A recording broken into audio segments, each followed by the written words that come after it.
Thank you so much for being here today. I could not be more excited to share this information with you guys today. We're going to be talking about the 2025 marketing strategies on becoming the best known roofer. So there's a couple of very exciting things that we're doing within our business education and marketing center, which I'm going to be sharing with you later on today. But first of all, I'm going to share with you guys our agenda so you know exactly what to expect. I know you've signed up for quite a long webinar, and I want to make sure that the expectations are clear. This content is going to be very specific to the roofing industry on how to become the best known roofer. So first off, we're going to start talking about your goals. What do you want? What do you need to achieve when it comes to leads and how to dominate your market? Then we're going to talk about winning Google strategies. We're going to go through Google Ads and the GBP checklist. And we're going to end the day with talking about what's new in roofing marketing. So if you really want to know what's happening, what's new, and what we've been testing in the market, you're going to want to stay till the end because we're going to be talking about 2025 trends we've identified and new ways to target homeowners. There's so much happening with technology, so much happening with AI, and as a roofing industry leader, and we've been in this industry for so long, it's our job to really stay at the forefront of the industry and know what's happening next. So a little bit about me, if you have never met me before. My name's Elizabeth. I've been in the roofing industry since 2015. I'm absolutely passionate about it. I started off in roofing measurements and technology, and I did that for 5 years. I had the privilege of literally training and studying thousands of roofing companies' processes from the insurance restoration side as well as retail. I studied manufacturing, how to place material orders, how to put jobs through production during those 5 years with all of my clients. And I found out that the roofing industry is something that I'm so passionate about. In 2019, I started Business 411, and I'll share with you guys a little bit more about that journey as we continue. I'm also going to introduce you guys to someone awesome. My business partner, Ariel, she is the CMO of our marketing agency, Business Education Center. So Ariel, if you want to hop on the video and say hello to everyone. Hello, what's going on? I'm so excited for this webinar. Marketing is always my favorite topic in the world, and we have a ton of experience working with roofing companies. It's what we do every single day. So I know each and every one of you are going to absolutely get a ton of value. And we got some cool bonuses, freebies to give to you guys as well that I personally put together to help you guys with your marketing throughout this webinar today. And a little bit about bragging about Ariel. She's been very successful in marketing. I got her to join me as a business partner after she was already running her own successful agency. She was crazy enough to listen to me and actually join me on this venture to grow Business 411. So we're so excited to share this with you guys today. There's going to be some portions that Ariel's going to be presenting, and then some portions where I'm going to be talking to you about. So let's kick this off. First of all, a very important statistic to keep in mind is 80% of consumers, they do not have a specific company in mind before they search online. So a lot of times they're just looking for roofer near me, something very general. And when they're looking for you for roofing services directly on Google, it's typically very general. There's not a one company in mind. So there's that 20% that do, but for the most part, 80% is unbiased. So what does that mean for you? That means that these leads can be easily swayed by working with your company just based off of what's your online visibility, the website quality, and most importantly, the experience when they call in. And we're going to talk about that. The call-in experience is something that we've really found is one of the key differences on converting a lot of those online leads when they do call in. So we're going to focus in on that a little bit more in this presentation as well. So first of all, I've done it, you've done it. You search for something online. The first thing you do, you read the reviews. And the reviews will tell you a story, and you'll use your imagination to come up with the rest. So 86% of consumers read all of the reviews when they're choosing a business to work with. So they're going to read your reviews whether you like it or not. That's what people are doing, which is so important, why your reviews are important, why they matter. Most contractors, even though they are great, they do not prioritize getting reviews. So for those of you who have been in business 10 plus years, 20 years, 15 years, 5 years, even 2 years, with no reviews, this is a very risky business. People are going to read your reviews when they're searching for you online, and it's one of the most important parts of your marketing. So 26% of consumers say they use social media to find products to purchase. While that's not as big as 80%, 26 is still a very large amount of number. So social media, when it's used to keep your brand active and educate your audience, is a great source of new leads if it's used correctly. For us personally, social media is one of the largest actual referral and lead sources that we have.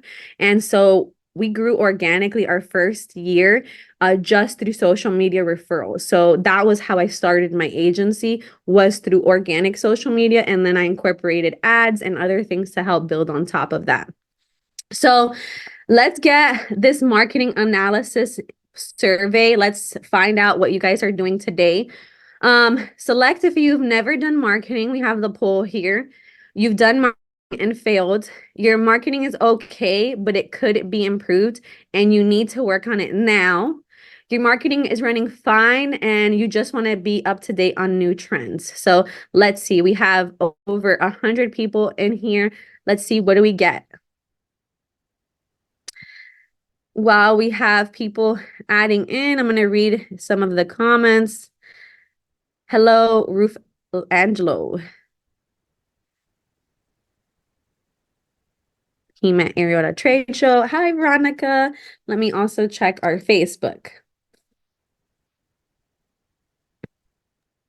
While everyone's filling Hi, this Bobby. While everyone's filling this out, I want to hop in here because I speak to roofing companies, owners every single day about their marketing, whether they're a new company or they've been in the industry for a while, obviously, if you've never done marketing before, you're in a good place, right? You have nothing to lose at this point. You haven't had any bad experiences, and really it's just up from here. With just putting some basics in play, you could really start to grow your company. If you've done marketing and failed, that's also common. I can't say I've ever met anybody, even marketers, who have done marketing and have not failed. It just means you need to try new things, take what's failing, what didn't work, and put it to the side and try new marketing strategies, which we're going to go through today. And then for people who think their current marketing is just okay, but they know there could be improvements and they want to actively work on it, this is where the gold is, because you have to be aware that it could be better to make that movement to get better and to get more leads and to drive your brand up and increase the brand awareness and become that best known roofer that you deserve to be. And then if your marketing is running completely fine, you have no issues whatsoever, but you just want to keep up to date on new trends, listen, I'm with you. That's all we do. That's what marketing's all about. And sometimes the first one to try things out is the most innovative and actually breaks through in your market. So you always want to be trying things before others are trying it. You could think about Facebook way back in the day when people were skeptical, right? They were skeptical to join. Well, those early adapters and those people who were on top of new trends actually maximized and got the best results. So no matter which one of these four that you are in, there is a path forward for you. And I'm excited for what Liz and I are going to share today. So we have quite a high participation rate on the webinar poll. We had a 72% of our attendees answered this. So out of that participation, we had 21% of our attendees on this webinar have never done marketing. 19% have done marketing and failed. Almost half of you, so 41%, say my current marketing is okay, but could be improved and I want to work on it now. And for those of you who are there, I honestly understand how it is, always wanting to improve things and trying to get that done now. And then the next one is we have a 20% rate of people have their marketing is fine and they just want to stay up to date on what's happening. So very impressive. I love it. Thank you guys so much for sharing. This type of information definitely helps us. And we have quite a few different survey points throughout this webinar just to make sure that we're providing you relevant information. So let's talk about what are some of the industry issues that we've seen. First of all, I want to talk to you about contractors not being properly informed about the best marketing strategies for homeowners. There's a lot of different marketing strategies out there. As a coach and consultant and agency, we even have to switch in between those different types of marketing strategies. And even when we're, marketing our classes versus even a webinar like this, very different strategies and different funnels, different content. So as a contractor, there's so many different ways that you can target working with property owners that you really have to try what works best in your market. And how you make that decision is often based off of data. That's what we look at when we're studying a market. So we'll talk about that a little bit more as well. The next is there's so many ways where you can market your business for free. Okay, so not everything that you can fix it with paying to play, but there are solutions that are pay to play. However, there's so many free solutions and organic ways to invest into growing your marketing that are not utilized properly, and we're going to talk about that as well.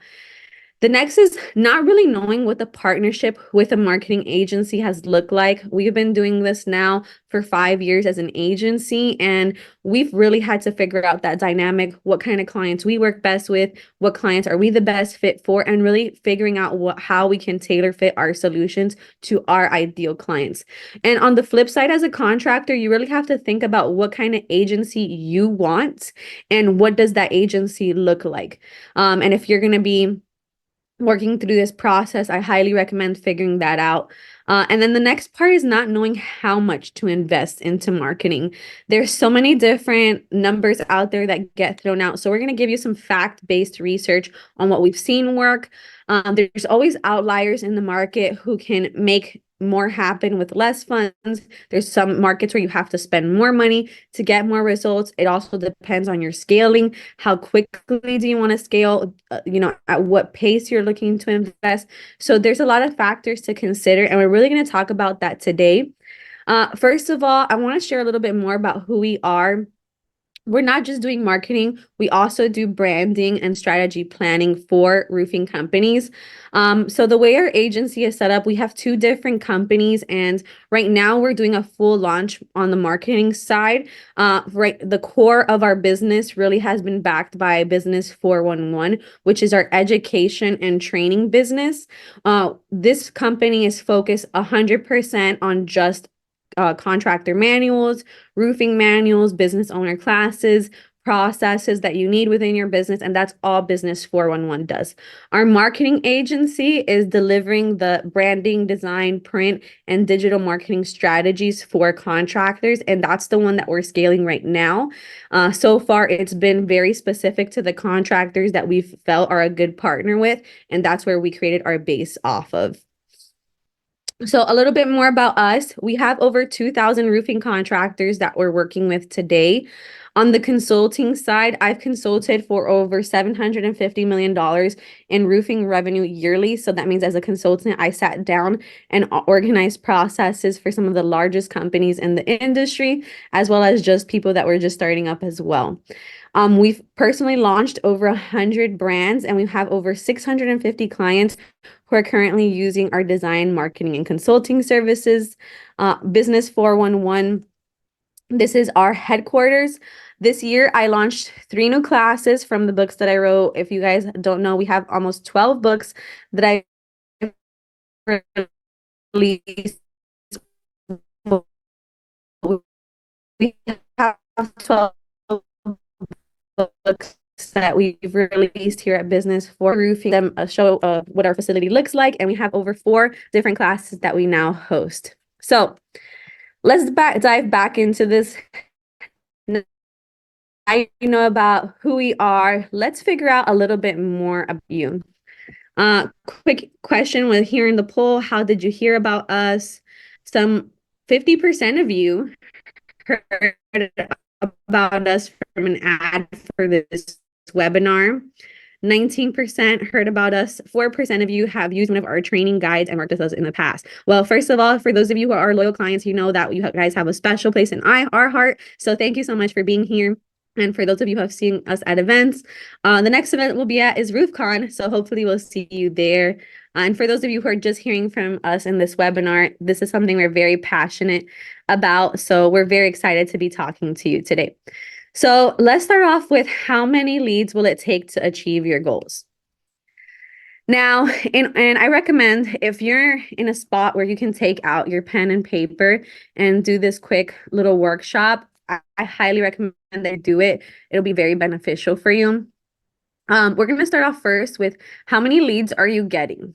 Okay, so about how many leads, you can make this a weekly number, a monthly number, or a yearly number, whatever you feel comfortable with. And then how many leads do you need? And in order to accomplish that goal, to get that math, we're going to figure out how much revenue you want to do per year, divided by 12 is your monthly goal, and divided by 52 to get a weekly goal. Now, if you're in an area that is seasonal, we recommend shortening it instead of 12. If let's say you're in an area where you're only working 10 months out of the year, if you're seasonal, you would use that number. So it depends on your season. I'm going to show you an example of it filled out so it can be a little bit easier. I created the example with a $2 million and $5 million formula, and I used two different average tickets. For $2 million formula, I used a $15,000 average ticket. That would mean you need to get to $28,500 a week, and that would be 2.5 sales. Now, the average closing rate in the industry when you have several sales reps is definitely not as high as when you're doing it yourself. So for example, for most contractors that we've worked on that do retail and do partial online, partial direct marketing, their average closing rate is 30%. Now I have some clients who do 50% and they go based off of more referrals and somewhat a little bit of digital marketing. So there's some of our clients who have a higher closing rate who do a two-step process and some clients who do a one-step close. So one thing that I've really learned in this industry is there's not a one-size-fits-all sales strategy. And this is something we incorporate even in our classes, is we give enough case studies and examples of how we've seen it work so that we're actually making fact-based conversations and not hypothetical best case scenarios. It's very hard to scale a business just thinking about best case scenarios. It's business. You have to think about best case and worst case. So even though maybe you're the owner and you close at 80%, same thing as me. When I hop on a call, I'm going to close at least 9 out of 10 of those calls. My sales reps are going to close 4 out of 10 of those calls. So if you're the owner doing this math, keep that in mind. Then you're going to figure out how many leads you need in order to accomplish that, or how many inspections you need to complete. So at least 9 inspections would need to be completed to do the $2 million a year goal at a 15K average ticket. Now, on the other side of the market, we have $5 million a year and $97,000 a week with a 25K average ticket. They need to do at least 4 sales per week with an average closing rate of 30%. Again, I'm not talking about my superstar sales rep who's going to close everybody he talks to. I'm going to go based off of averaging out my best sales rep and my sales rep who's not as good as him. And I'm going to get 30%. That means I need to have at least 12 inspections to get 4 deals and 12 qualified inspections. So then we're going to talk about lead conversion and how those numbers continue to boil down. But one thing that I want you guys to understand, just because you need 12 appointments doesn't mean you can only generate 12 leads. It might mean if your lead to appointment conversion ratio is 50%, you would need 24 appointments. So this is the numbers portion of this is something that I talk a lot more in my operations class. Today, we want to focus more on the marketing side of things, but let's talk about how much money we see our clients investing and what's typical. So, I apologize. So we see anywhere between 5 to 15% being invested into marketing. And what I want you guys to think about is that 5 to 15% is not spent only on digital marketing, is not spent just on Google ads, is not just spent on their vehicle wraps. This is a combination that you should be spending between referrals, events, canvassing strategies, digital marketing, direct marketing, like a combination. And you should be doing multiple marketing strategies, especially once you've reached that past 2 million mark. That's where you need to put a huge push into growing the business, into growing the channels, because now you need to sustain a sales team. And we're going to talk about that a little bit more as well, and how that reflects into your marketing and how you need to accommodate your goals in order to be able to scale a team. It also matters on how rapidly you want to scale your team. So I'll use myself as an example. Year run one, I spent $0 on marketing and I got 500 projects. Year two, I spent like 30,000 on marketing and did like 750 projects. Year three, I did 1,000 projects, and I spent a little bit over like 60,000. Where year four, I got 2,000 projects, and I've spent $250,000 in marketing between everything that it takes for us, between events, digital marketing. Now we're running social media ads, Google ads. We have consistent funnels, a lot of resources. So it really depends on how you're trying to scale. Could I have spent that much money in year one? Probably, but I wasn't equipped to run a business with that amount of marketing and sales happening. So a lot of factors to consider. The average that we've seen is 10%. And a lot of times our contractors will also allocate part of their budget towards their vehicle wraps, towards their yard signs, towards their brochures, their door hangers. So we want to be clear that we're not only going to be talking about digital marketing today. You cannot only rely on one referral or one pipeline in order to sustainably grow your business. If we did that, we wouldn't even be here today. So let's talk about dominating your local market. First of all, it's very, very hard to be at the top of the industry. And if that's your goal, you have your work cut out for you. If you're already there and you want to maintain that position and that leadership, there's also processes, marketing, and structure that you need to have in your business that will allow you to continue to scale that. So today we're going to be talking about where potential customers come from. We're going to talk about paid versus free. First of all, on the paid side, we have PPC, we have LSA, we have organic SEO, social media ads, where most of you guys heard about us from, print ads and mailers, and local TV and streaming. On the free side, again, we do not recommend just one of these. We recommend all of them. You have client referrals. This is still one of the top sources out there. Social media, door-to-door networking events are one of the most underutilized sources out there by roofing contractors today. There is so many networking events you could be doing locally, not just attending within the industry, that would help you build out your pipeline and expand. Think about you're in a room with multiple people who might be working with your ideal client and you're not utilizing that resource. Then we also have online reviews. This is so important.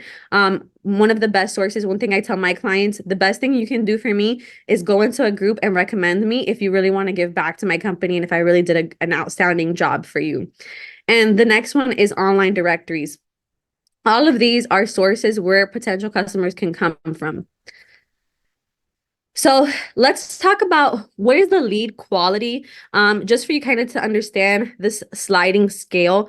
On the left side, we have a little bit colder leads. It doesn't mean they're bad leads, but they need more nurturing than your hot leads who are directly maybe already ready to buy from you. So when you're talking about your colder leads, when it comes to local TV and streaming, print ads and mailers, those are ones where your offer to that specific demographic is the most important, because that's how you can grab their attention with an irresistible offer. Whereas where you have social media, a lot of that is building more of your brand awareness. Door to door, you have to really establish a sense of urgency and show that the client that there's a reason for them to do business with you. Whereas networking events, you're in a room with potential buyers or people who are connected to your potential buyers, and it's more about making a good impression, standing out in a crowd. Something that, not if you don't have a great networking skills, this might be uncomfortable for you.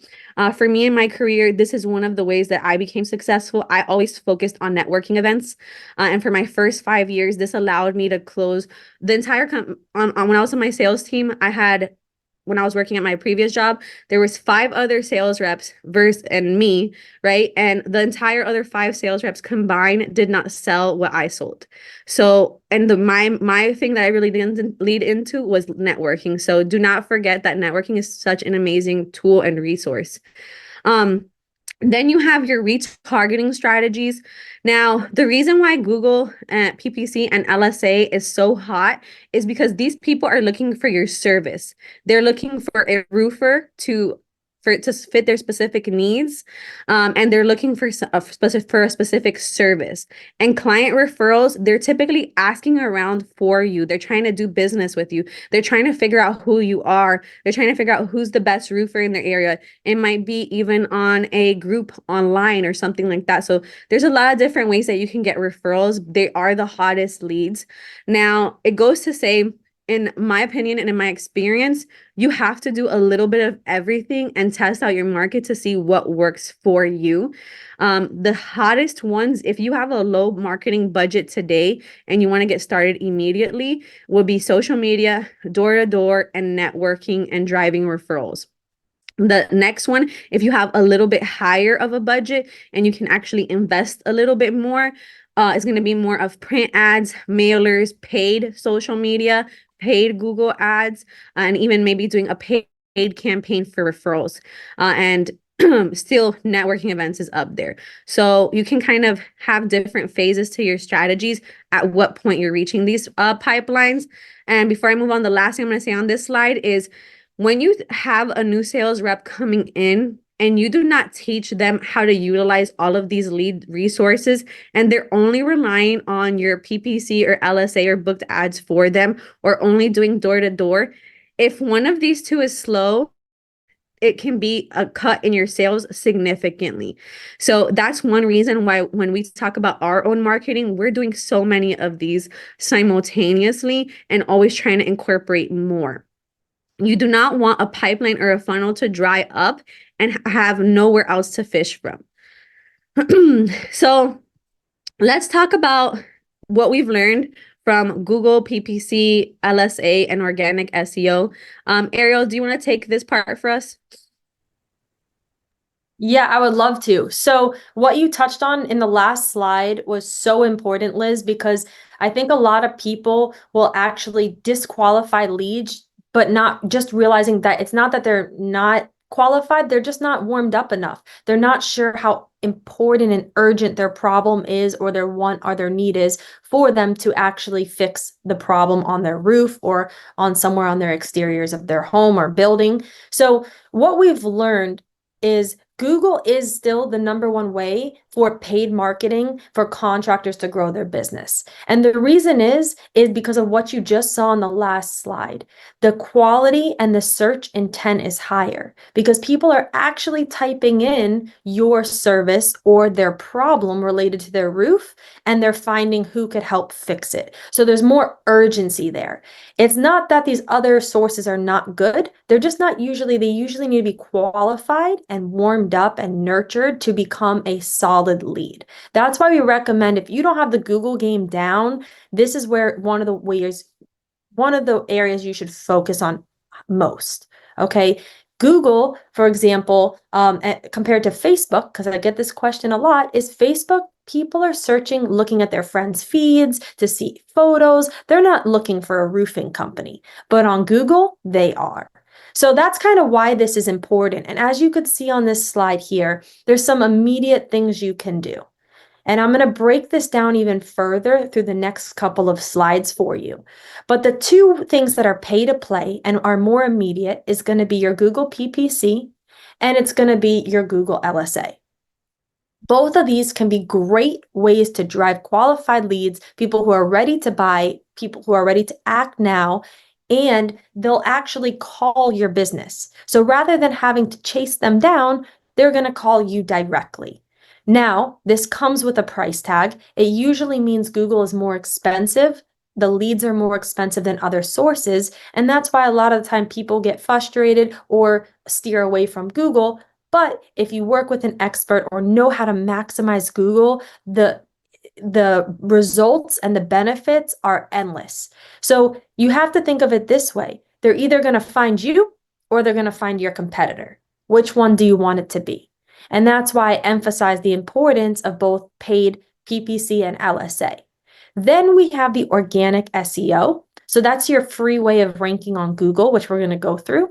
And this is best for your long-term strategy because as you rank higher organically, you're going to be able to substitute that with some of the paid Google because you'll be getting traffic for free from Google.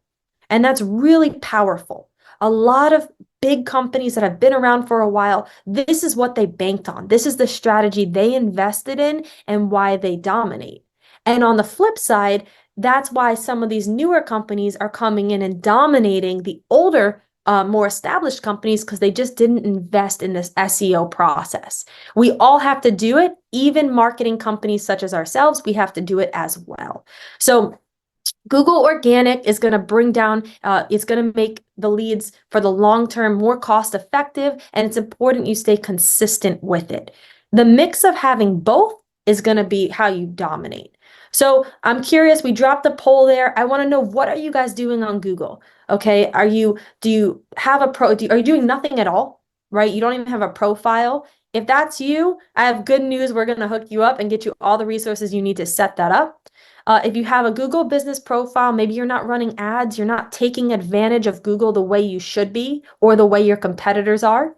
Maybe you run paid ads on Google, but you're not sure how they're performing or seeing the results. Maybe you're only doing SEO, so you're focused on that investment of organic SEO. And if you're really focused on winning in the game of Google, you're doing both. Okay, you're doing both. And I'm going to show you in this presentation today what you can do outside of Google that's just as powerful or another way to drive up your leads from online sources. So I'm really excited for that. We have a couple good questions. So Dan said, I'm in 2 different counties and have 2 different Google profiles, one for each. Is this a good thing or better to merge into one? Yeah, so if you have two different profiles, this is actually a good thing. I wouldn't get rid of it. Why? Because Google is becoming more and more strict with who and how you can create Google business profiles. It's not like how it used to be where anyone could just get a Google business profile. They're requiring a lot of verifications to make sure the companies signing up for Google business profiles are legit and have a business address. Meaning back in the day, or not back in the day, as in a year ago, right? Like Google even 2 years ago. 2 years ago, yeah, back in the day, Google moves fast, right? With what their updates are. You used to be able to just use a PO box or something like that and get a Google business profile. You can no longer do that. The good news is those companies that were not legitimate are going to get phased out on Google, and the ones that are going to have opportunity to actually get in the playing field. So if you have 2 offices, in different counties, I would keep both of those Google business profiles active, and I would make sure that you drive reviews to each of them. So if you do a project in that county, you drive the reviews to that county's Google business profile, and same thing with your other county. We have a couple questions I'm going to read out to you. Megan said that was a great question. David, yeah, so everybody who's on this webinar, we're going to be able to give you a recording after. I do recommend staying till the end because we are going to be answering some questions live on the newer platforms and the newer things we're discussing. Brent has another great question, and Dan, actually, really quick, I'll read you his next comment. He has offices in both counties. So yes, Dan, absolutely. You need to have both of 2 separate Google listings. And like Ariel just said, focusing on getting reviews to both of those. And they have to be good and legit reviews. If they have photos in the reviews as well of the job completed, things like that, those are things that are going to really help you. Brent has a great question. He says, I moved to a new office. The transfer of existing leads concerns me. I've kept my old address just to be safe. So now we have 2 locations, but really want just one. Yeah. So this case is going to be a little bit more detailed where you want to look and see what's going on with the profiles. I've seen people scared to change their address because of Google. And then what happens is customers showed up to the old office address or the old address. So you do want to make sure the information's accurate, and you just want to make sure you're cautious in the way you go about it and that everything follows Google's process. And again, if you have two profiles, that is totally okay. I would keep those running. But Brent, for your situation, Yeah. I would look at that Google business profile specifically and be able to see, okay, what adjustments can be made or how should you proceed? It And really is you, a case by case scenario with and with that. you, Brent, we can schedule a follow-up meeting and hop on and just make sure that that's something that you could do. We had to do it recently when we changed office addresses, and it was totally fine. We didn't lose any reviews or anything like that, but we had to, for the same reason as well. Clients were showing up to our older office too. So we can review that with you specifically as well. Geronimo, very, very good point you have here. So his question, I have my own name and history of over 10 years of selling roofs, but now I am selling for another company. I want to market with my name to sell for this company. Is this a good idea? So I'm going to take this one. First of all, Geronimo, are you in an area where in order to run a roofing business, you need a license, insurance, workers' comp? And I have to ask this because not every area requires that. Here in Florida, you have to submit a ton of paperwork to open a profile on Google to make sure that your business is in compliance with local business laws. However, if you're going to be doing this on, let's say, Facebook and social media under the company's name, that's not an issue. You could say, for example, if I was going to do it, I could say Liz from ABC Roofing, and that wouldn't be an issue. And I could promote my own profile. I could do organic promotions. I could host events under my name. That's not an issue. It just depends on how you're going to market with your own name. I did that when I was a sales rep to now also having my own company. I've always marketed with my name and generated leads this way. So, Yeah. sorry, go ahead. No, I think that's a really good point. I think you have to be just careful how you go about things, and obviously use your best judgment in terms of what's ethical, what's not. I always recommend that there's ways to succeed and find ways if you aren't licensed to partner maybe with your existing company, or that's always the best way. What I love about the roofing industry is there's so much potential and there's so many ways for all of us to win. So I think I would just wrap it with that in mind. And also, I just want to go through the poll, Liz, if that's cool here to talk about where people are currently We at. have a couple more questions that keep coming in. So I think we should let's answer two more and then we'll go into that and then we'll come back to this as well and keep answering questions. Some of the questions are related to later slides, so I think it might be better to do a deep dive on those areas. Yeah. I'm gonna right now for Jennifer, as far as selling roof through insurance, that's more a question on our operations class that we focus on retail versus insurance. So we can actually talk about that on a more of a deep dive on a one-on-one as well. So what we're gonna do is we're gonna come back to the Q&A in just a few slides. Yeah, so cool part is here, just to give you guys a breakdown, 15% of you guys don't have a Google business profile at all. So we're going to give you a step-by-step of how to create that profile and how to actually improve it. So those who do have a profile, we're going to give you how you could optimize it here. We have an entire step-by-step guide for you that's going to be coming up shortly. 49% have a Google business profile, but don't run ads at all. I'm going to show you guys that with running ads, you could actually get your Google business profile to be at the top of the map. So that's a part of Google Ads that a lot of people don't know. So it's kind of like the quick way to get your Google business profile in that top 3 to number 1, actually. 6% run paid ads on Google. So a very small percent of people on this call are actually taking advantage of running Google Ads. 8% are doing SEO, taking advantage of the organic ways to rank on Google. And then 23% are doing paid and SEO with Google. So we got a really good mix here of people who are trying different things on Google. And this goes into this next part of the presentation here. Are you really leveraging Google to get new customers? So just some quick facts for you guys. Obviously, we know people are searching on Google every single day for our services.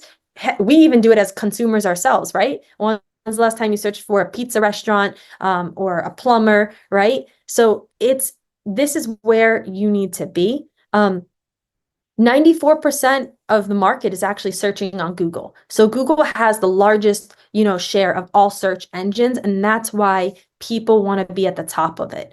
Now, the markets can really vary. We have people from Texas, Massachusetts, all over the country, and it really varies on where you're at, how much search volume is happening in your area. So the great part about working with a marketing expert is they can actually give you this information and tell you how many active searches your specific county or city is getting for roofing services. All right. And then again, Google is just the most qualified way you can get leads. And I'm going to go through now just the basics. I want everyone to leave this call having an understanding of what paid ads are and where they show up and where you need to show up. So some of you may have seen this before, but this is a great reminder and breakdown of what Google actually looks like today. So anytime someone puts a search at the top of Google, right? For example, roofers near me, roof replacement, and many, many other search terms. Anytime they search for your service, you have the opportunity to show up. So this is what the search results look like when a customer searches for any of those keywords. The very first thing you're going to see at the top of the screen here is your Google local service ads. And you see there's about 3 people who will show up here.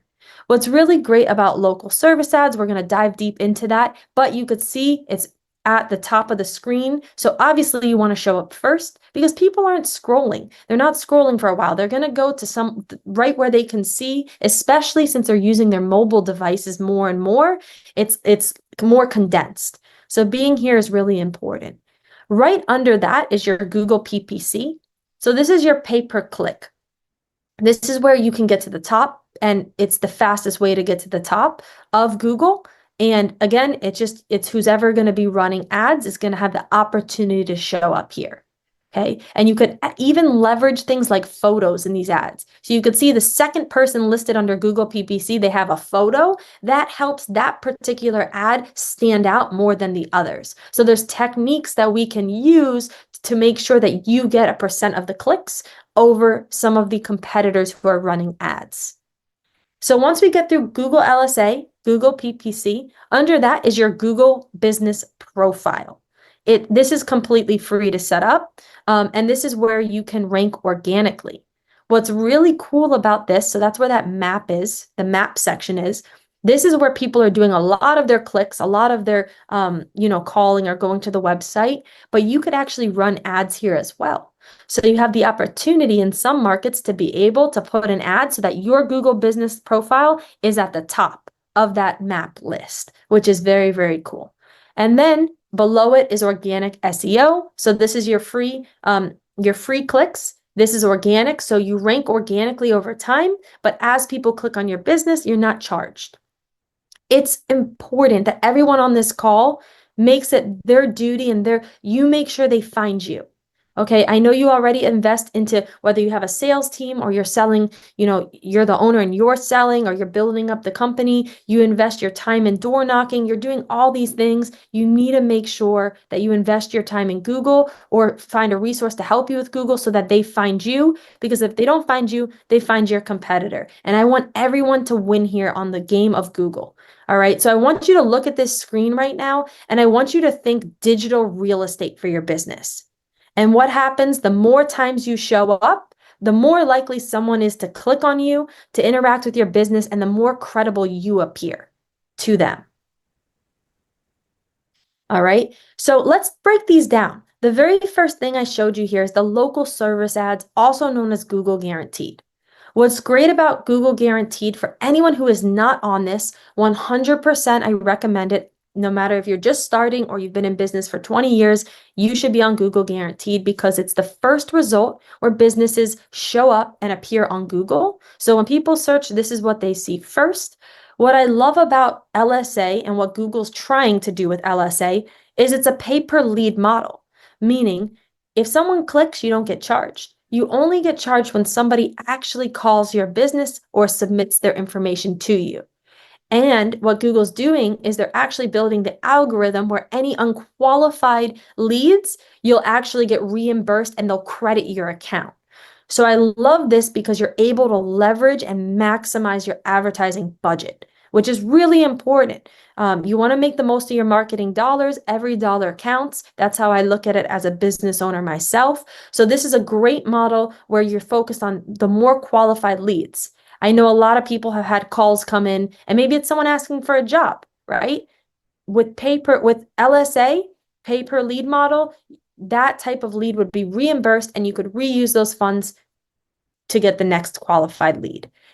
What's also great is clients can book appointments directly through here. So they don't have to worry about going through long processes. They don't have to go, they can literally book the appointment directly with you, making it very easy to know who to contact and to get them, up and going with their inspection or whatever service it is you're offering. And the last but not least is the cost per lead is in some cases lower than your typical PPC.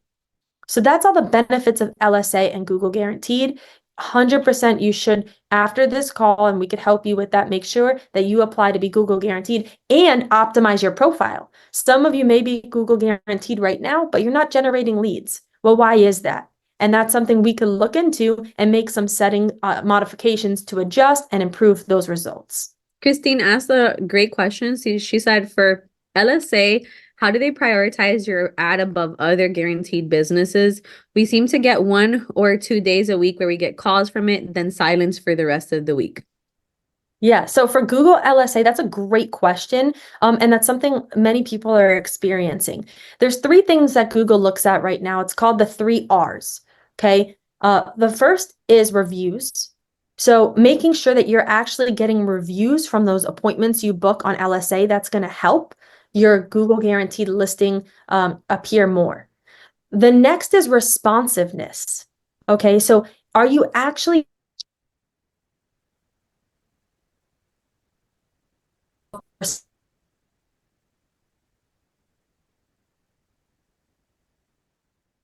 The last R is going to be radius. Google cares about the radius. So what are your settings? What cities, zip codes, etc. are you targeting? Because they're prioritizing the radius in which you are compared to the person searching. So those 3 R's can help by having those 3 things, reviews, responsiveness, and radius in place, can help your profile to level out and generate more leads, not just on a Tuesday, for example.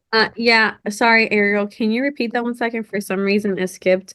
Guys, don't disconnect. I'm gonna change to another Wi-Fi.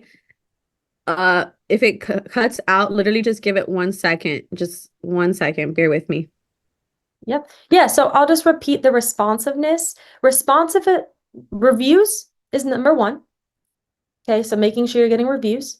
Radius is number 2. So what cities are you targeting? What areas? And Google's looking at how close you are to the radius of the person searching for those services.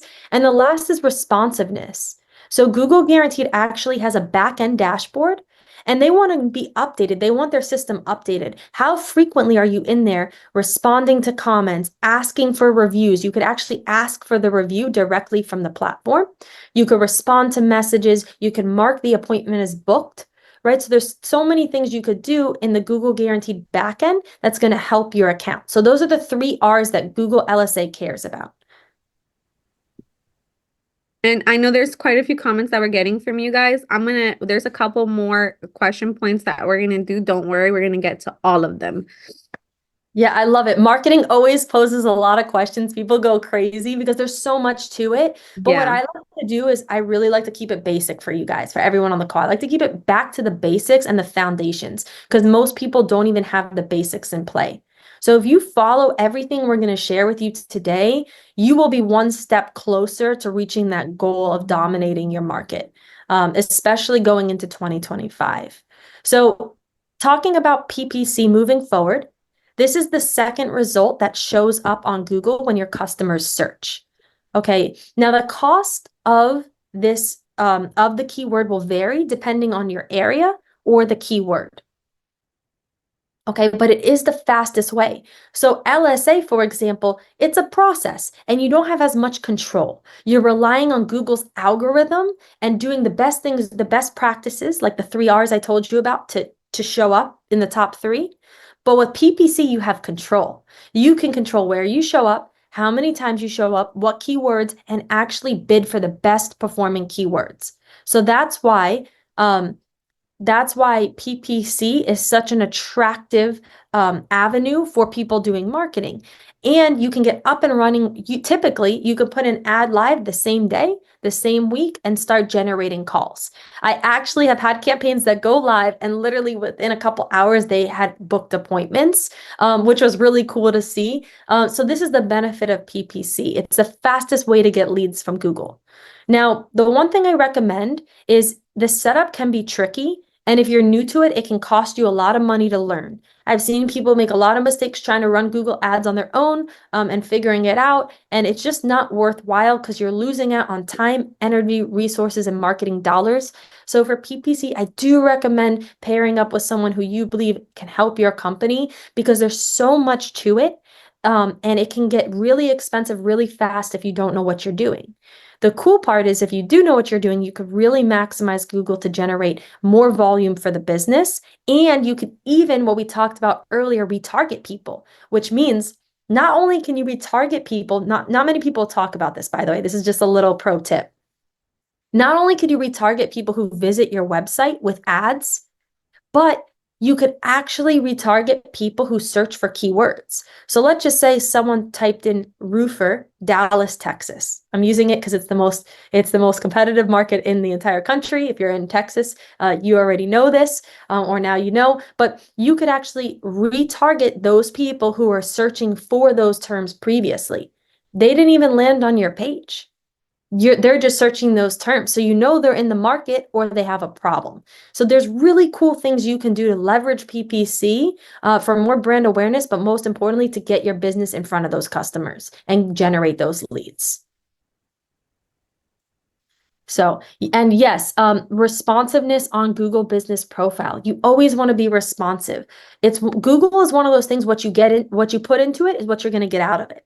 If you just leave it on the wayside and give it no attention, it's not going to perform as well as it could, and your competitors are going to start to creep up on you, and they're going to start dominating just because they put more effort into it.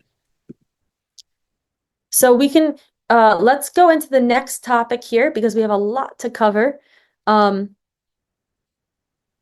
let me see, while we're going to hop into the next part here, leveraging. So we have one, I'm just going to take a moment to answer one question. How can we leverage online reviews and testimonials to attract more customers? Veronica, thank you for asking that. So the best thing you can do as either a business owner or running the company or a part of the organization internally is focus on generating reviews. There's a number of reasons why this happens. Number one is how can you leverage it? It builds credibility. It builds credibility for your business. We talked about it earlier, the percent of people who are still reading reviews to decide if they want to use your business or work with you is so important. And from Google's eyes, reviews are still the number one ranking factor. No matter what anyone says, reviews has always remained consistent that Google will prioritize and have a positive impact on Google if you have a good amount of reviews. To leverage these to your audience and locally, I would say don't just get reviews in text format, but I would say focus at least once a year on getting video testimonials from clients and using that as a powerful marketing tool. You could even run ads to those videos of people who've already interacted to show why you're the best. And the way to do that is through real people, real faces. So if you can leverage video testimonials with your traditional, that will help you attract more customers. All right, so let's keep going. Marketing basics, free tools by Google. This is really important for anyone who's doing any of the things we talked about today. Okay, you want to make sure you put some love and attention into your Google Business Profile.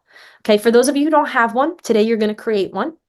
And for those of you who do have one, you're going to optimize it. You're going to put some love into it so you can get more out of it. Okay, you're going to optimize your profile. I'm going to go through this with you, okay, what you need to fill out. But what I want you to know is you can create engaging posts on Google. Just like you'd post on social media, you could post on your Google business profile. You could post things that are happening with the company, before and afters of really great projects you've done in the community or in the county you service. You can showcase a special offer.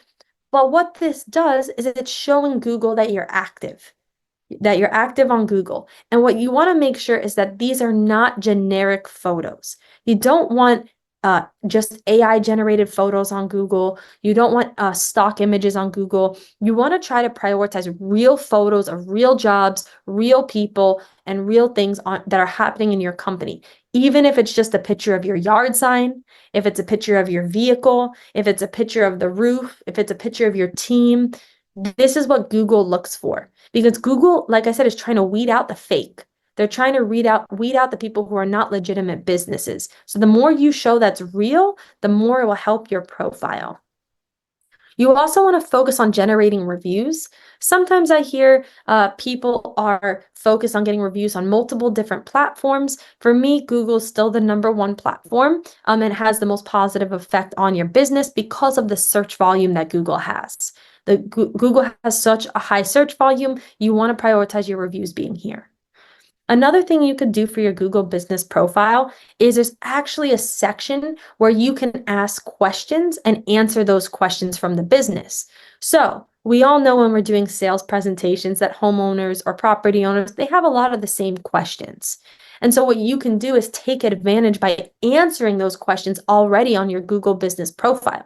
So it helps the consumer to get quick answers and build trust with them. And it helps Google show, okay, this profile is fully active. All the different marks are filled out. And what I like to do with those questions is I like to include like what your primary service is in the question, or a primary something that's relevant to your ranking. So if you ask a question about how something about how shingle roof replacements, what the process is for shingle roof replacements.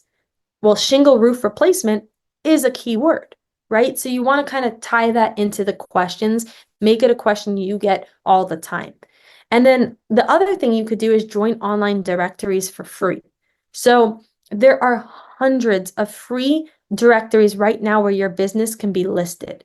And what's cool about this is because they're free, if you even get one job from it, that's a positive ROI right there, because it only took 15 minutes of your time to create that profile. For example, Yelp, right? Yelp's a great example. You don't need to do a paid version of Yelp, but that could help. And it also builds legitimacy because Google, remember, Google's the entire web. So it searches all different platforms. And if Google sees you listed on more platforms, it's going to bring and say, okay, this must be a credible business. They're listed all over on all these other credible sites.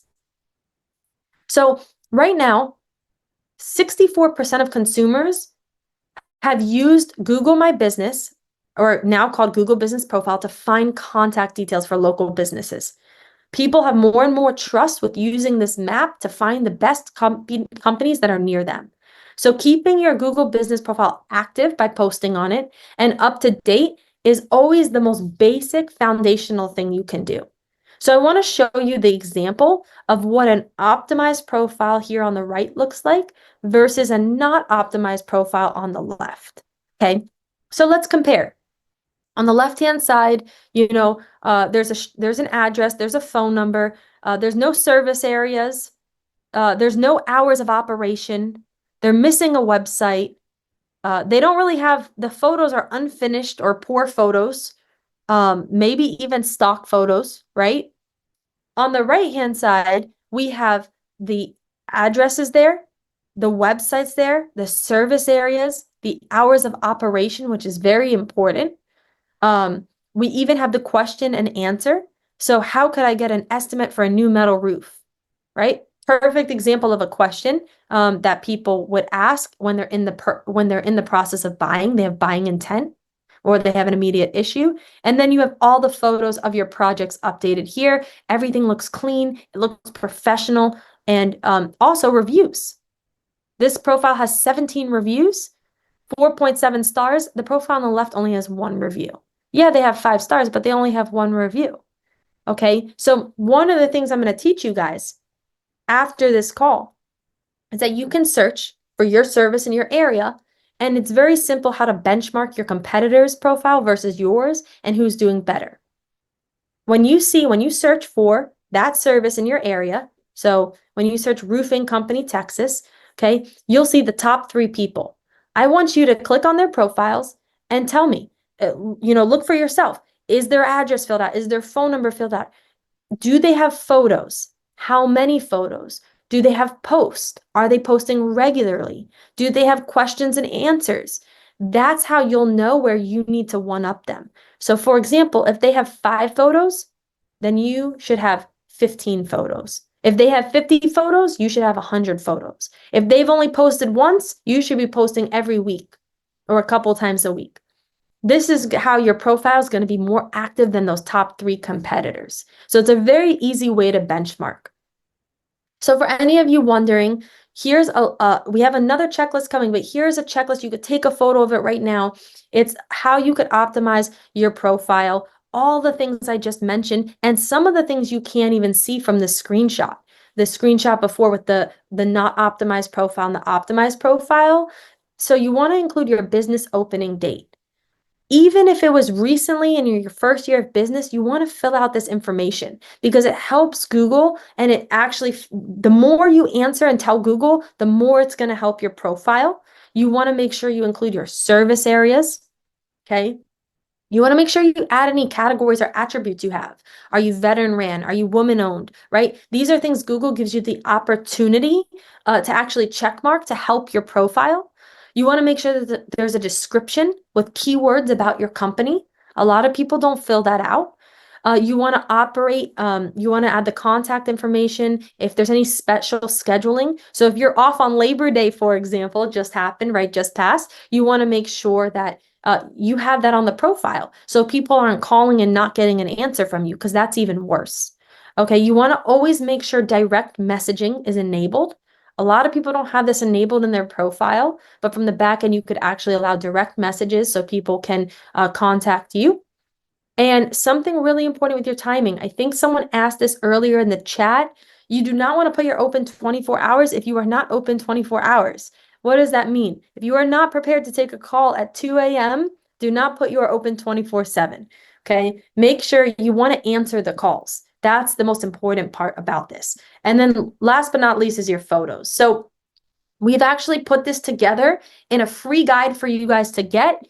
It's a GBP checklist. It's even more detailed with photos, post samples, everything you need to do for your Google business profile. I wanted to provide value for everyone on this call, whether you're just starting or you've been in business for a while, so that you can make updates to be what's current in your Google business profile. You want to go into 2025 swinging at your competitors and dominating. So this checklist will help you. All you have to do is scan that QR code, and you can go ahead and get this tool. Ariel, what we're going to do is we can go back to Q&A now. I'm going to leave the QR code up. So what we're offering here is we would love to do, we saw a lot of people are, in early stages of their marketing, maybe not optimizing their Google business profile enough. We want to really help you guys out. So schedule a one-on-one with us. We have a bunch of marketing experts in our office. I would love to meet with you and talk about your direct needs. You'll also get this free gift. It's the Google Business Profile Checklist, which includes some of what we've discussed and even more tips and tricks, things about posting, some additional things that Ariel has learned over the years that will just help you optimize your profile the most. So while we have this screen up, Ariel, if you want to go back to the chat and answer some questions, we had some really good questions. Perfect. Yeah, Kelly's always holding it down for us. You always have to have someone in your organization who keeps you in the structure, in the zone of what, what you should be doing and focused on. So I'm glad you hopped in there. Something I want to add is after this Q&A, I'm going to go into the 2025, like what's new in roofing marketing and the things people aren't talking about. So the first part of this call was really focused on the basics and the fundamentals and making sure you have those down. And after this Q&A, we're going to go into what's happening, what's new, and what you could take advantage of. Okay, so we had quite a few questions that we hadn't answered a little bit further back. So let me see here. Veronica says, what strategies do you recommend for increasing local visibility for a roofing business? Yeah, local visibility, Google's where you need to be.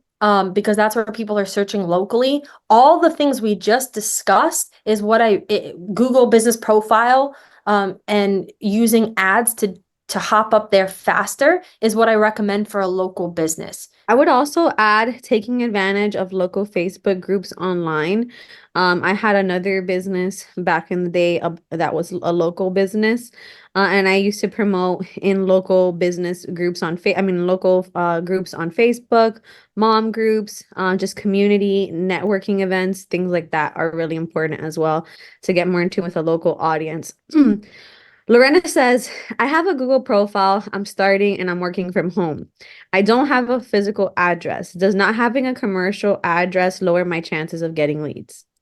Yes. So on Google Business Profile, not having a physical address will affect you because it's that radius component, right? Where for example, what you're telling Google is you're putting a pin where your location is, and Google's then driving leads around that pin. So if you don't have that landmark, it will affect it. However, I've seen people be able to leverage. You still want to fill out the Google Business Profile and just not put the address on there until you actually have one. And that's where people leverage the paid, right? So if you don't have that yet, you want to leverage paid like LSA and PPC. That will be the quickest way to generate leads. Deborah said, Google is our number one, but it's expensive in our market with 600 plus roofing companies in a 7-mile radius. We don't show up often in LSA unless we up our budget sky high. Google PPC is thousands of dollars per lead. So it's thousands of dollars. I'm guessing she meant per month. So we only do LSA. Deborah, what market are you in? Oh, she said Tulsa, Oklahoma. Sorry. So Okay. yeah, So Tulsa, Oklahoma. yeah, so I think you might have meant thousands of dollars a month, which is totally normal, a healthy marketing budget for Google and in general for your business, especially when we focus on that calculator of how much you should be budgeting, which is the average is about 10% of your gross that you want to be allocating towards marketing. It is competitive. You are right. So you should never, first of all, leads that are thousands of dollars, that something's wrong with your campaign if that's the case. If it's just that you're running $1,000, thousands of dollars a month in Google, that's totally normal.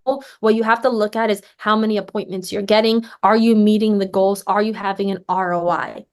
Are you having an ROI? And something I actually was doing some research on recently is what is the average in general for every dollar you put into marketing? How much should you be getting out? And I've been researching this actually all week to provide you guys with some stats because I wanted to know to set the right expectations. From all my research of what I found is for every dollar you invest into marketing, you want to be getting anywhere from $3 to $5 back. So it's a 1 to 3 or anywhere between a 1 to 3 and 1 to 5 ratio. So if you're doing that, then your ads are performing well in terms of industry standards. How do you recommend requesting reviews from customers without sounding needy? Yeah, I love that question. It's not needy. You have to get that out of your mentality. Can I answer this one? Yeah, go for it. So something that I do when we request reviews, like let's say at our events and like the QR code is on there, I typically see it as another sale that I have to make.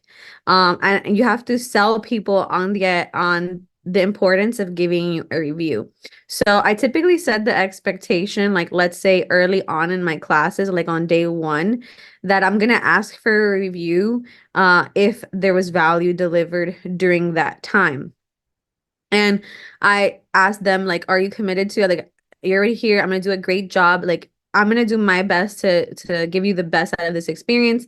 Are you committed to giving me a review? Because that's actually the way that my business grows. And that's it. Once they agree to yes, and I'm like, hey, so remember I asked you and I told if I was gonna give you value during this time, you're gonna give me a review. And then typically they all smile and they like laugh at me and like, yeah, I remember. And I was like, perfect. So let's take a photo together, take a photo of the class, take a photo of your manual, do me a favor, and let's go ahead and get that review. And our review rate went from like 1 to 2 reviews per class to like 70% of our classes now give us a review. Yeah. Okay, there's holy moly, you guys have a lot of questions. Let me see here. So hold on, let me. I love it. Someone said, Patrick said your cost per lead should always be way less than $1,000 per lead. 100% Patrick. Last month, so we're always calculating. It does depend on the month. So last month, our average across all of our accounts, remember this is with commercial and other services as well, higher end services, but our average cost per lead across all of our accounts was $134 for the month of August. And it does fluctuate a little bit based on the month and what campaigns we're running, just to give you an idea. Brent has a great question here. Chris says the QR code isn't working, Kelly. I know she said she was just gonna put it in the I added So- the link already. Everyone should have access to it in the chat. Perfect. In a market like Denver, there are thousands of roofing companies. So when a hailstorm hits 30 miles from our location, how do we keep up with the pages that are closer? Maps and review pics from that area. Yeah, that's a great question. I was just in Denver last week. I love Denver. It is competitive. However, the biggest thing is you don't want to wait till there's a storm to be doing marketing because then you're already behind the 8 ball. And unfortunately, Google's going to favor the people who have already been optimizing their profiles, who've already been spending money on ads. So that's why it's so important that you create a marketing strategy that will allow you to press play when there is a storm to kind of be able to maximize that search volume. You can't just, you can, but it's going to be harder and you're going to be kind of facing an upwards battle if you're coming to when there's a storm, because they know that there's a bunch of search volume after a storm. So you want to keep up with this and optimize already before the storm. So this way, when a storm goes into effect, all you're doing is pressing play on storm related ads. That's my best, that's my best strategy for you. One of the things I want to let you know is there's no magicians in marketing. I always like to keep it 100% transparent with you guys and set the right expectations. So that's really important that you focus on these reviews, these photos, building the Google business profile, having your LSA set up before you know the storms are coming. You want to set yourself up for a good situation. So for anyone, I'm really excited. We're gonna come back to the Q&A, guys, because we have so many questions that keep coming in. We're gonna stop every few slides. We want to make sure that we get you all your questions answered. So we're gonna do a few slides and then come back to questions. Yeah. Yep. And that link for if the QR code's not working for you, the link's still in the chat. Kelly, if you could post it again, I put this Google business checklist together for you guys. I know it's going to help you. So I want to make sure everyone gets that free resource. And now we're going to kind of hop into what marketing trends are happening, what's new in contractor marketing, and what you guys should know about, and things that most likely people in your market are not doing. So if you have a competitive market, one of these sources will be or could be the way you'll stand out. So let's keep going here. We're going to dive into some of the things we're seeing. Here's 3 platforms that are completely underutilized for contractors in roofing specifically that you can leverage. Okay, so Bing, we're going to talk about Bing. Obviously, it's a search engine. It's not as big as Google, which is why people kind of forget about it. But people are searching on Bing because think about it. Anyone who buys a Microsoft-based computer comes with Bing already. So they don't even know they're using Bing to search. They just kind of have it already preloaded on their computer, and that's what they use as their search engine. So it's a smaller amount of people, but nonetheless, it functions like how Google does in terms of people are actively searching for your service there, and you have the opportunity to show up, and it's less competitive than Google. So we're going to talk about Bing. The next is Hulu. So this is your streaming ads. Almost no roofing companies or contractors at this point are running streaming ads because it's fairly new.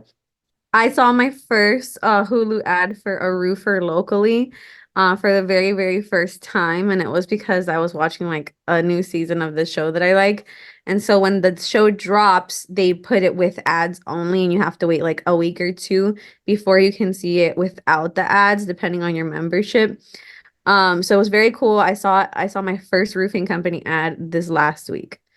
And it's most likely because they attended our class and I told them about this in our last workshop. But Hulu's great. I'm going to dive into what that looks like. So I'm going to dive into Bing. I'm going to dive into Hulu, what that looks like for you guys. And then YouTube, this is something we all kind of are aware of. We search on YouTube, we watch videos, but are you actually maximizing YouTube? So I'm going to talk about that here as well, and what you can look forward to and areas that your competitors are not leveraging. So first up is Bing. Whew, there's a lot of searches per day on Bing. Okay, there's a lot of searches per day on Bing, just like there is on Google. And that's why it's so important that you can leverage Bing for a fraction of the cost as Google. So what's really cool, Bing is about 2% or so of the actual all searches. Google has majority share. But with Bing, the fast facts is it's the second largest search engine to Google. Okay, and there's a ton of users searching every single month. Now, it says here that the average user is between 25 and 34 years old. And there's a lot of, the data just shows that there's a lot of men, 67% are men who are searching. So always know your target market, right? That's how we do things in marketing, knowing who you're targeting. But what's really cool about Bing is that a lot of our parents or grandparents use Bing because it comes on their computer. They don't know how to, use the internet too well. So they're just focused on what they have on their computer and they're using Bing to search. And that's most likely they're clicking on the first listing they see because they don't understand how to use search engines in detail. So, but this is a big market for a lot of us because we know that our parents, grandparents, etc., these people are people who fit into our demographic. They most likely own homes. Sometimes they have issues and they need to find help in fixing that issue. So that's one of the things I love about Bing. Now, what you might not know, go back to Bing really quick. Yep. So Bing has, just like your Google business profile, that's totally free. Bing also has something very similar called Bing Places, and it's totally free to list your business on Bing Places. So I recommend, we could help you out with this, is making sure you list for free on Bing Places, just like you do on Google Business Profile. It's the first step you can do, and it's totally free. And again, many of your competitors are overlooking Bing. They're not using it because they're focused just on Google. But as we know, there's low-hanging fruit that you can capture. So you want to make sure that you utilize Bing because it's a little less competitive and can have some good results for you and your business. All right. Now, Hulu. Love Hulu. And Liz gave a great example. All of us are watching Netflix, Hulu, right? We're all watching these different streaming platforms, even Disney, right? Hulu actually opened up streaming advertising. And what I love about this is much like Facebook and other areas of advertising, you could hyper focus on specific demographics. All right, so when people's new favorite shows come out, when they're watching home improvement shows, you can make sure that you show up locally, and the brand awareness on these campaigns is through the roof. You want everybody to see you. If you have billboards, if you have all these other traditional forms of marketing, great. But this is a fast way to get in front of people and make sure they see you every time they're watching their favorite shows. So what does this look like? Moving forward here, just so you know, we've seen a lot of success with people using new forms of advertising like Hulu. Now, what's really important is Hulu is more about brand awareness.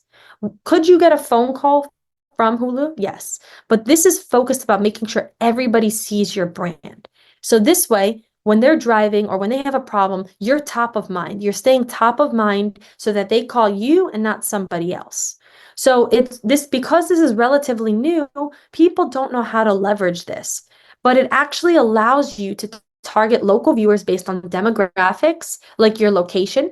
So you could target everyone in the Denver area, for example, interest, anyone who's watching home improvement shows or certain genres of shows, and there's much more to it. Now, an example would be what we love to do is we run ads on programs like HGTV. People who are in the market for home improvement, they're fascinated by it, they enjoy it. They're typically the ones to be purchasing, home improvement for themselves or looking to update or add value to their home. So that's why we love Hulu. Now, another thing about Hulu is people don't realize it's relatively easy to start in terms of budget. So you can start a campaign on Hulu for as little as $500 a month in advertising. So as little as $500 in advertising, you can start on Hulu. So that's why I recommend it. And none of your competitors are doing it. So get on this fast. Now, going into YouTube, man, 1 billion people watch hours on YouTube each day. What I love about YouTube is when people go to YouTube, they're there for a while. I mean, how many of us have searched one video, ended up on 10 other videos, and next thing you know, we're in this rabbit hole of YouTube videos and we spend an hour of our time on YouTube. So people are there with the intention to stay. They're on YouTube with the intention to learn. And so this is really where you can maximize your education for homeowners, education for property owners, and really distinguish yourself as the expert compared to your competitors or other people in the market who just started. So YouTube is the second most visited website on the internet. Google actually owns YouTube. So you could think of it as Google, and then you could think of like Batman and Robin. So like Google's Batman and Robin, its sidekick is YouTube. That's why it's so important to be on YouTube. What I love about it is the cost per actual view. So the amount of people you can get to see your company is less than pennies for them to see your company. I mean, that is incredible that you can get people to know who you are and hit them with some education and even an offer for pennies on the dollar. All right. So just to give you an example, you could see here that the average YouTube ad cost per view, the CPV is what we call it in marketing, is less than less than a penny, basically, is what you can get views for. And if you have a video with 1,000 views, you'll only pay around $10 to $30 for those views. So 1,000 people can be exposed to your business for under $30. I don't know what kind of exposure you're going to get, even a billboard, no matter what traditional you do, which could also be great, but I don't know what kind of views you can get for that cheap. And also YouTube's market, it's really important you understand the demographics. 81% of all people who use YouTube are adults. And adults own homes or own properties. So these are some of the new things you can be doing and you could take advantage of for little cost in terms of advertising budget that you can start doing today for your marketing. So I just want to take a moment here. Before we get into the paid ads, I just want to answer like 1 or 2 questions, and then we're going to get into the next part of how to get these leads, actually get them to close. How do you get these leads to close? Yeah, so we have a couple questions. We're going to take 2 now. What is a realistic budget to invest for a company that is starting and wants to grow? 10% is what we see as an average of your revenue. If you're just getting started and maybe maybe let's say you have $0 to invest right now, I'd focus more on organic. And to be honest, in order to get into more of the digital marketing efforts, you do need to have the money to be able to pay to play in those games. As far as low cost strategies, I'd recommend primarily organic. And Ariel, what else do you suggest? Yeah, I mean, it really depends.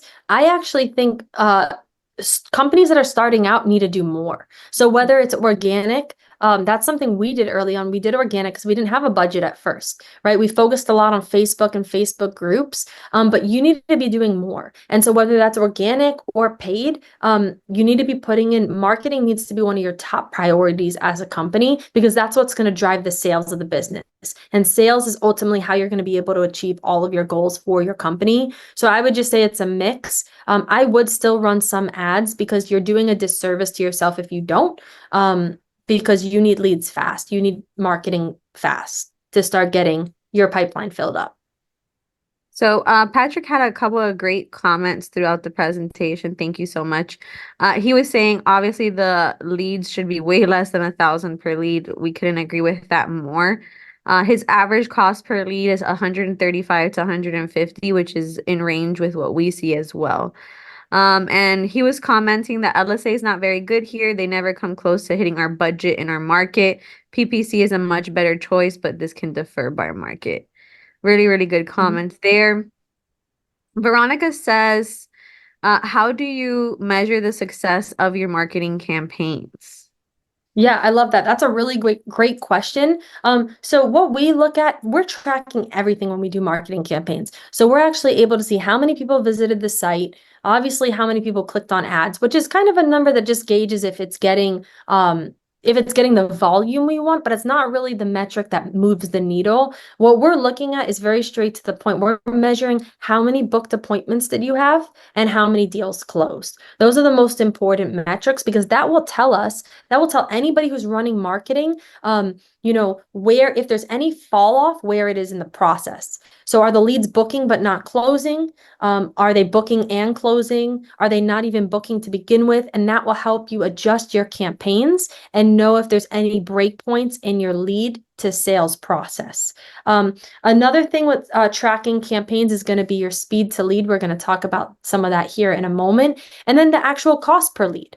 Right? Cost per lead, which we know as CPL, is really important. How much are these leads and what service are they coming in for? Right? So a commercial lead might be a very high value compared to a roof repair. So we're looking at the different services and how much those cost per leads are. So you want to look at how your booking rate, your close rate, your cost per lead, and your total advertising budget. Those are some of the main 4 metrics we're looking at.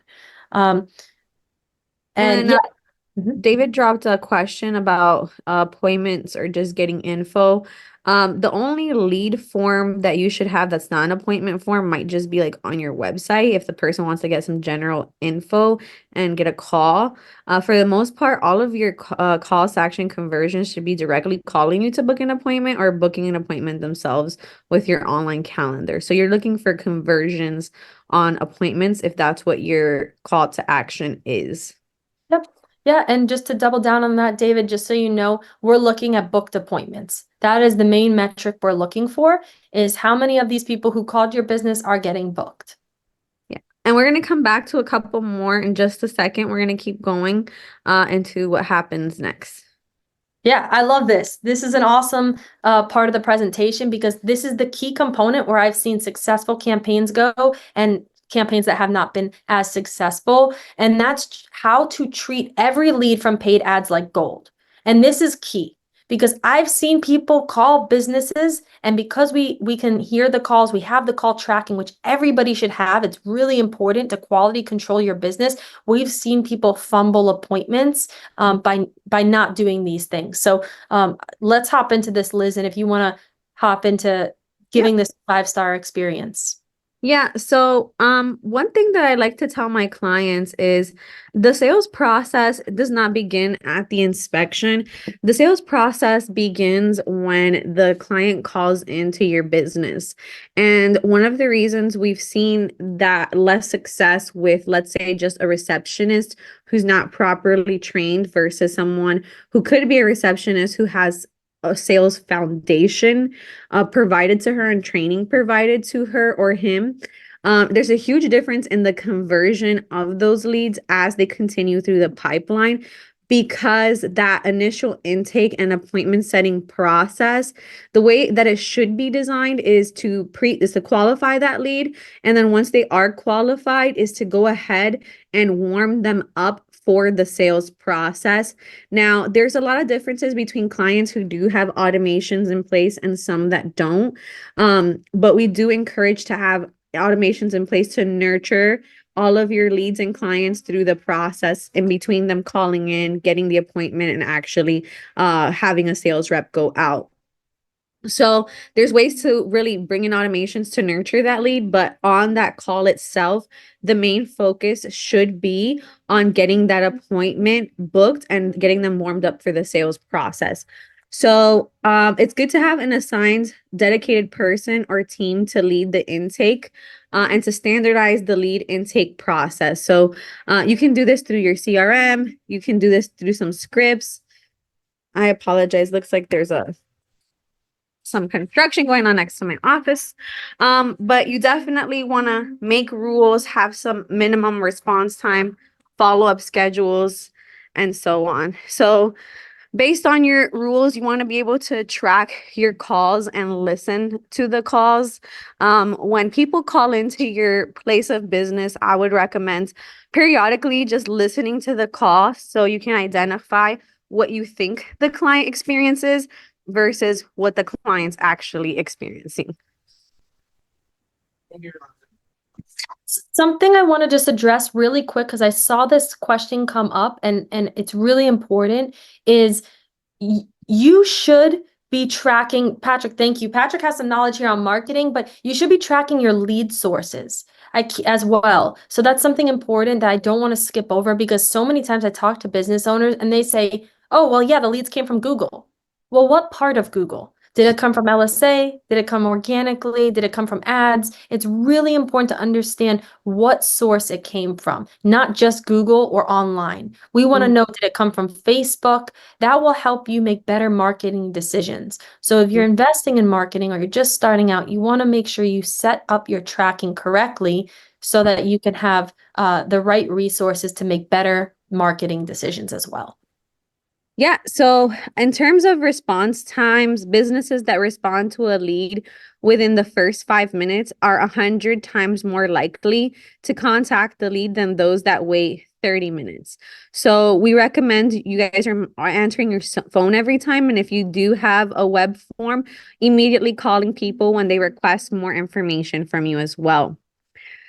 So as we continue, phone calls are the most valuable primary source for any local business. In fact, they found that phone calls are 10 to 15 times more likely to convert to a sale than leads on the web. So again, I've had clients like when they're just starting out, they're answering the phone while they're driving, they don't have a dedicated person. And so the quality of calls are being missed. So that is one thing that we don't want you guys to have issues with. Answer the phone every time, but also answer the phone well. David, he has a question in regards to qualification. I would recommend, again, more of the SOP class and some of the information we have more on processes, because we've actually designed checklists for each and every step of the way of the process, from qualifying the lead to selling, estimating, production, and so on. Yep. Yeah, that's going to also be unique to your company and what your process looks like. And we do lay that out for you in those SOPs. I will tell you the single factor that plays to a good marketing campaign that has an ROI is the last slide. Answer the phone every time. You would be surprised how many companies actually miss calls, which is why I didn't recommend setting your profile up to 24/7 if you're not ready to answer the call. But I've compared advertising, same market, same budget, and the campaigns that perform better were simply because the company answered the call and knew how to intake that customer. They knew how to answer their questions. They knew how to get them from where they were to the next part of the process. And so whoever's on your phones, please make sure you're recording the calls, you're checking in on that quality, because even those small slips will really, really impact your results. So moving on here, we're going to talk about website speed. I'm going to give you guys some free tips here to help you improve some of your marketing right now on your website. So Google loves fast websites. Even people love fast websites. I can't tell you how many times I go to a website and it's just loading too long. I click back and I go to the next website because I don't have any time to waste, and neither do a lot of business owners or people in general. So you want to make sure that your website speed is up to date. It's going to improve the overall user's experience. It's going to tell Google, it's going to help Google rank you higher. It's going to improve the way people use your website on mobile. It's going to result in higher conversion rates, and it will affect your SEO and Google search rankings positively. So there's a tool called Page Speed Insights. Okay, and if we go to the next slide here, this tool is actually going to break down for you guys for free. All you have to do is scan the QR code from your phone, and this tool is directly from Google. Google made this tool. So this is how Google sees your website. I don't care if you have the most beautiful website in the world, it may be, but this is how Google sees it, whether you like it or not. So it's important that you make sure you have a great score. So when you scan this code, you'll have the opportunity to put your URL into Google. Okay, and you're going to get back, there's a couple of different areas that it shows you.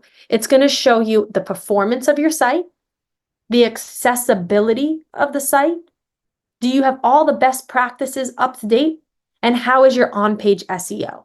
It's going to give you those 4. And Kelly just posted the link in the chat. So for any of you who can't use the QR code for whatever reason, the link is in the chat for you.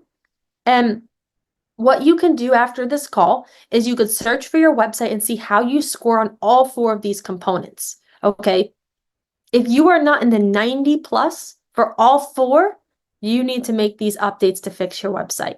Simple thing you can do, but it will increase how Google sees the performance of your website. So these are things you can do that are totally free to check how your website's performing. Okay, so you can go ahead and leverage that tool. Now, for anyone who hasn't been able to set up the GBP checklist, we're going to drop, Kelly, if you could drop the link again here, you can go ahead and schedule a call with us. We could even walk you through your website. So we could help you walk you through what needs to be improved on the website, what needs to be improved on the Google business profile, and create that cohesive plan of action and strategy. What most people are missing is a strategy. They don't know where to start. They don't have the basics in place. And so we can walk through that with you and make sure your company, whether new or has been around for a while, that you have all the foundational items in place for your marketing. Okay, from website speed to GBP to everything. So we just dropped that link also in the chat for you, or you could scan the QR code here. Now, I want to take a moment while we're on this QR code just for a second here so everyone has a chance to book that. I just want to answer a couple of questions that came through the chat. So what's a good budget? So David asked, what's a good budget to start testing Bing ads per week? Well, it depends on your overall marketing budget and what you're leveraging, but you could start with as little as $500. Depending again where your company, this is where the strategy comes into place. I would ask maybe some other questions to understand what else you're investing in, so I could better say which percent of your marketing budget should go to Hulu ads or Bing ads, for example. I would say for Bing ads though, usually I wouldn't do anything less than $1,000. For Hulu, it's $500. So you want to test things out and see the results and then double down on what's working. That's what marketing is all about. And sometimes people are too scared to even try. And so, yeah, so you asked per week and per month. I wouldn't even consider Google ads. I wouldn't even consider touching unless you have a $3,000 a month budget. Bing, I would say you can go a little less and see how you do, anywhere from $1,000 to $2,000 a month minimum. That's if you're really running lean. Okay, so you could break that down per week. But with these platforms, how they work is the more you're willing, the more you're able to invest into the platform, the more results you're going to get out of it. It's how it works. It's how Google's designed. It's how they make money as a business, and they're going to reward the businesses that optimize their profiles and know strategically how to run ads. So yes, you're correct. Just to reiterate for anyone, Google, I wouldn't recommend running ads unless you could invest $3,000 a month on in the ads itself. And Bing, you could do a little less, anywhere from $1,000 to $2,000 a month to start, and then continue to reinvest as you see those results. All right. The Blaze had another good question. Can you explain the website speed elements? What do they mean and how to improve them? Perfect. Yeah, I was just going to go into that. So for any of you who are running this free test of how Google sees your website, so performance, this is how how is the website performing? Really how's the navigation on it? How's the overall performance on the site when you're clicking around? Is it easy for people to get around the site, navigate? Do they get stuck somewhere? Does the website break, right? Sometimes you click a button, it doesn't work, things like that. Performance wise, the longer people stay on your website, the more value your website had, the better Google sees it. So if someone clicks to your website and then clicks away, Google says, oh, well, that website didn't provide any value or wasn't relevant. right? So that kind of hurts you. You want people to be able to stay on your site. And the only way to do that is to have good performance. Make sure everything's aligned. So we like to structure things on our website in a certain way where we have, that first section, but then we talk about what you do, where you do it, and who you are. So we want to answer the questions that people have when they're coming to your website, and always making the contact extremely accessible, especially on mobile. We have buttons that sit at the bottom of the mobile screen to help people be able to easily contact you and call your business that other websites do not have. Accessibility. So that's a second factor. Accessibility, what that means is on mobile primarily, right? How easy is it is your website broken on mobile? Is it condensed? Can you not see the whole screen, right? How's the actual accessibility of the site? Then you have best practices in SEO. These kind of go hand in hand, and is something I could break down further in another conversation, because I could get lost in talking about what Google sees and finding insights from Google. But basically, That what she means is she can spend the next 3 hours just talking about this. and I will if I don't cut myself off. So, but SEO is just on the actual page of your website. You could have best SEO practices by having meta tags, descriptions, H1 tags, things that are more technical terms that Google looks at to make sure you're saying the right things in the right places on your website. So for anyone who ran theirs, I see NFL. What's going on? I know we just had a conversation recently. You saw your performance is very low. It's at 36. SEO is 85. This can be obviously you could update this. What's important is if you built a site a couple years ago, it changes over time, which is why it's so important you have some website maintenance going on, because things will change. Marketing needs to be actually implemented on the site. So sometimes people have a brand new, very pretty site, but they didn't actually proceed with marketing on the site. So that's really important. So let me jump in and then I'll answer some more questions here. Thank you guys for everyone who's sharing what their mobile and desktop views are on that free tool. I'm glad you guys are taking advantage of that. So another question I get asked so often, and I guarantee a lot of people on here have this question, is finding the right marketing partner. What questions you should ask, what you should know, who's really best to work with. So I'm going to outline what that looks like for you now. So here's what's important and what you should look for. Obviously, there has to be good synergy. The marketing company that you partner with, you have to look at it as a true partnership. And you want to make sure that they have these pillars. Okay, you want to make sure they have experience in your industry. You want to make sure they have strong foundations in place. So just like I'm telling you guys, the basics, the foundations, don't skip over that part. The transparent reporting, so that they're able to actually accurately track what's happening and communicate that to you. And that their strategies specialize in focus in your industry, your goals, and they're able to speak the same language as you. All right. So that's the overview of what you want to look for. All right. And if I break it down even further, there's a lot of general marketing agencies. If we go to the next slide here, and there's nothing wrong with those. I see a lot of people say, oh, well, I want to use a local company. There's nothing wrong with that. The question is, do they specialize in what your company does? Do they speak the same language? Now, in our case, obviously, we teach roofing companies all over the country how to run their roofing business, their SOPs. Liz has created a phenomenal process, step-by-step guide to growing your roofing business. So we speak the language. We understand what it takes to go from 0 to 100. Okay. And from 0 to 100, I mean 0 to 100 million, right? Like we know what it takes to grow your company step by step, whether it's getting that first couple million or growing, way past that 10 million plus 30 million, and what it takes, because at different levels of your business, you're going to require different things. And your marketing strategy is going to change with that. So does this company have experience in roofing specifically? And what strategies will this company use to bring the results you're looking for? Okay, does it align? Does the industry experience align with your company? That's really important and something I emphasize a lot, because I used to run a general agency, by the way, before I specialized in roofing. So I'm speaking from my own experience, okay? You do not want a company who does not know your business type guinea pigging ads about roofing using your budget. You just don't.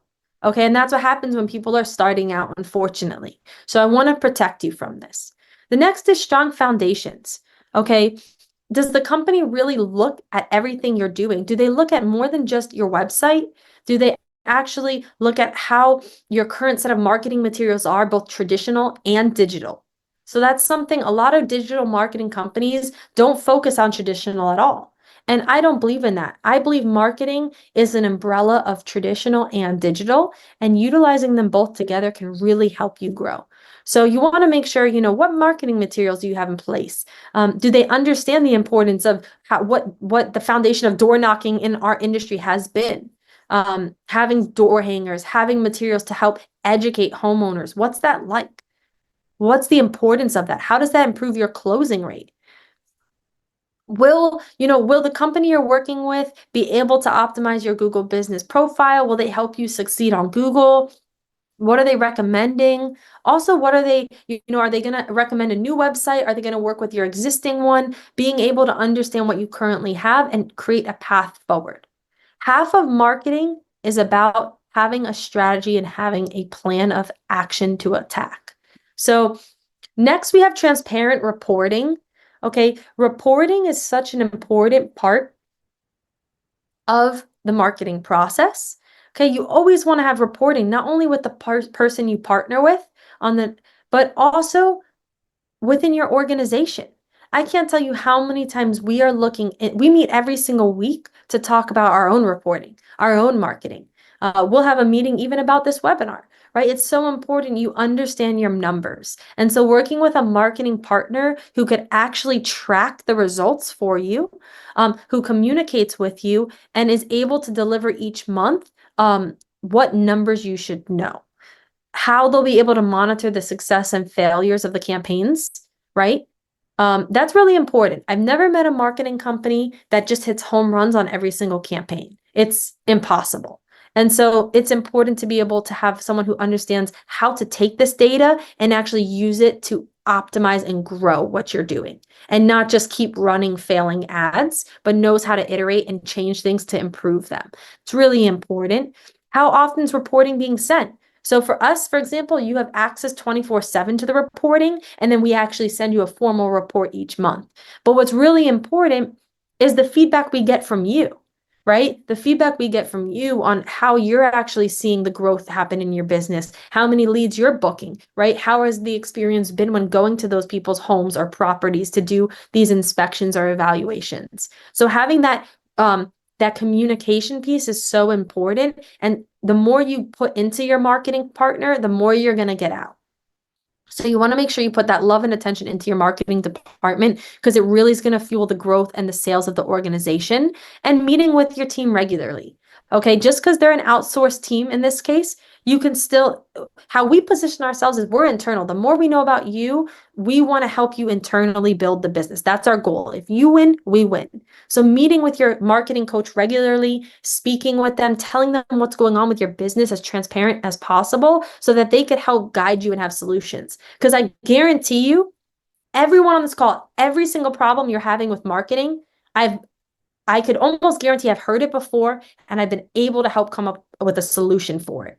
Everybody on this call, I don't care what your problem is with marketing, we've most likely heard it before and have been able to find solutions. So it's about being creative and being collaborative. Okay, and if it's not you because you're busy doing a number of things, maybe it's someone on your team who's going to help oversee the marketing. But it's someone you have to really trust who knows what they're doing, because it's so important.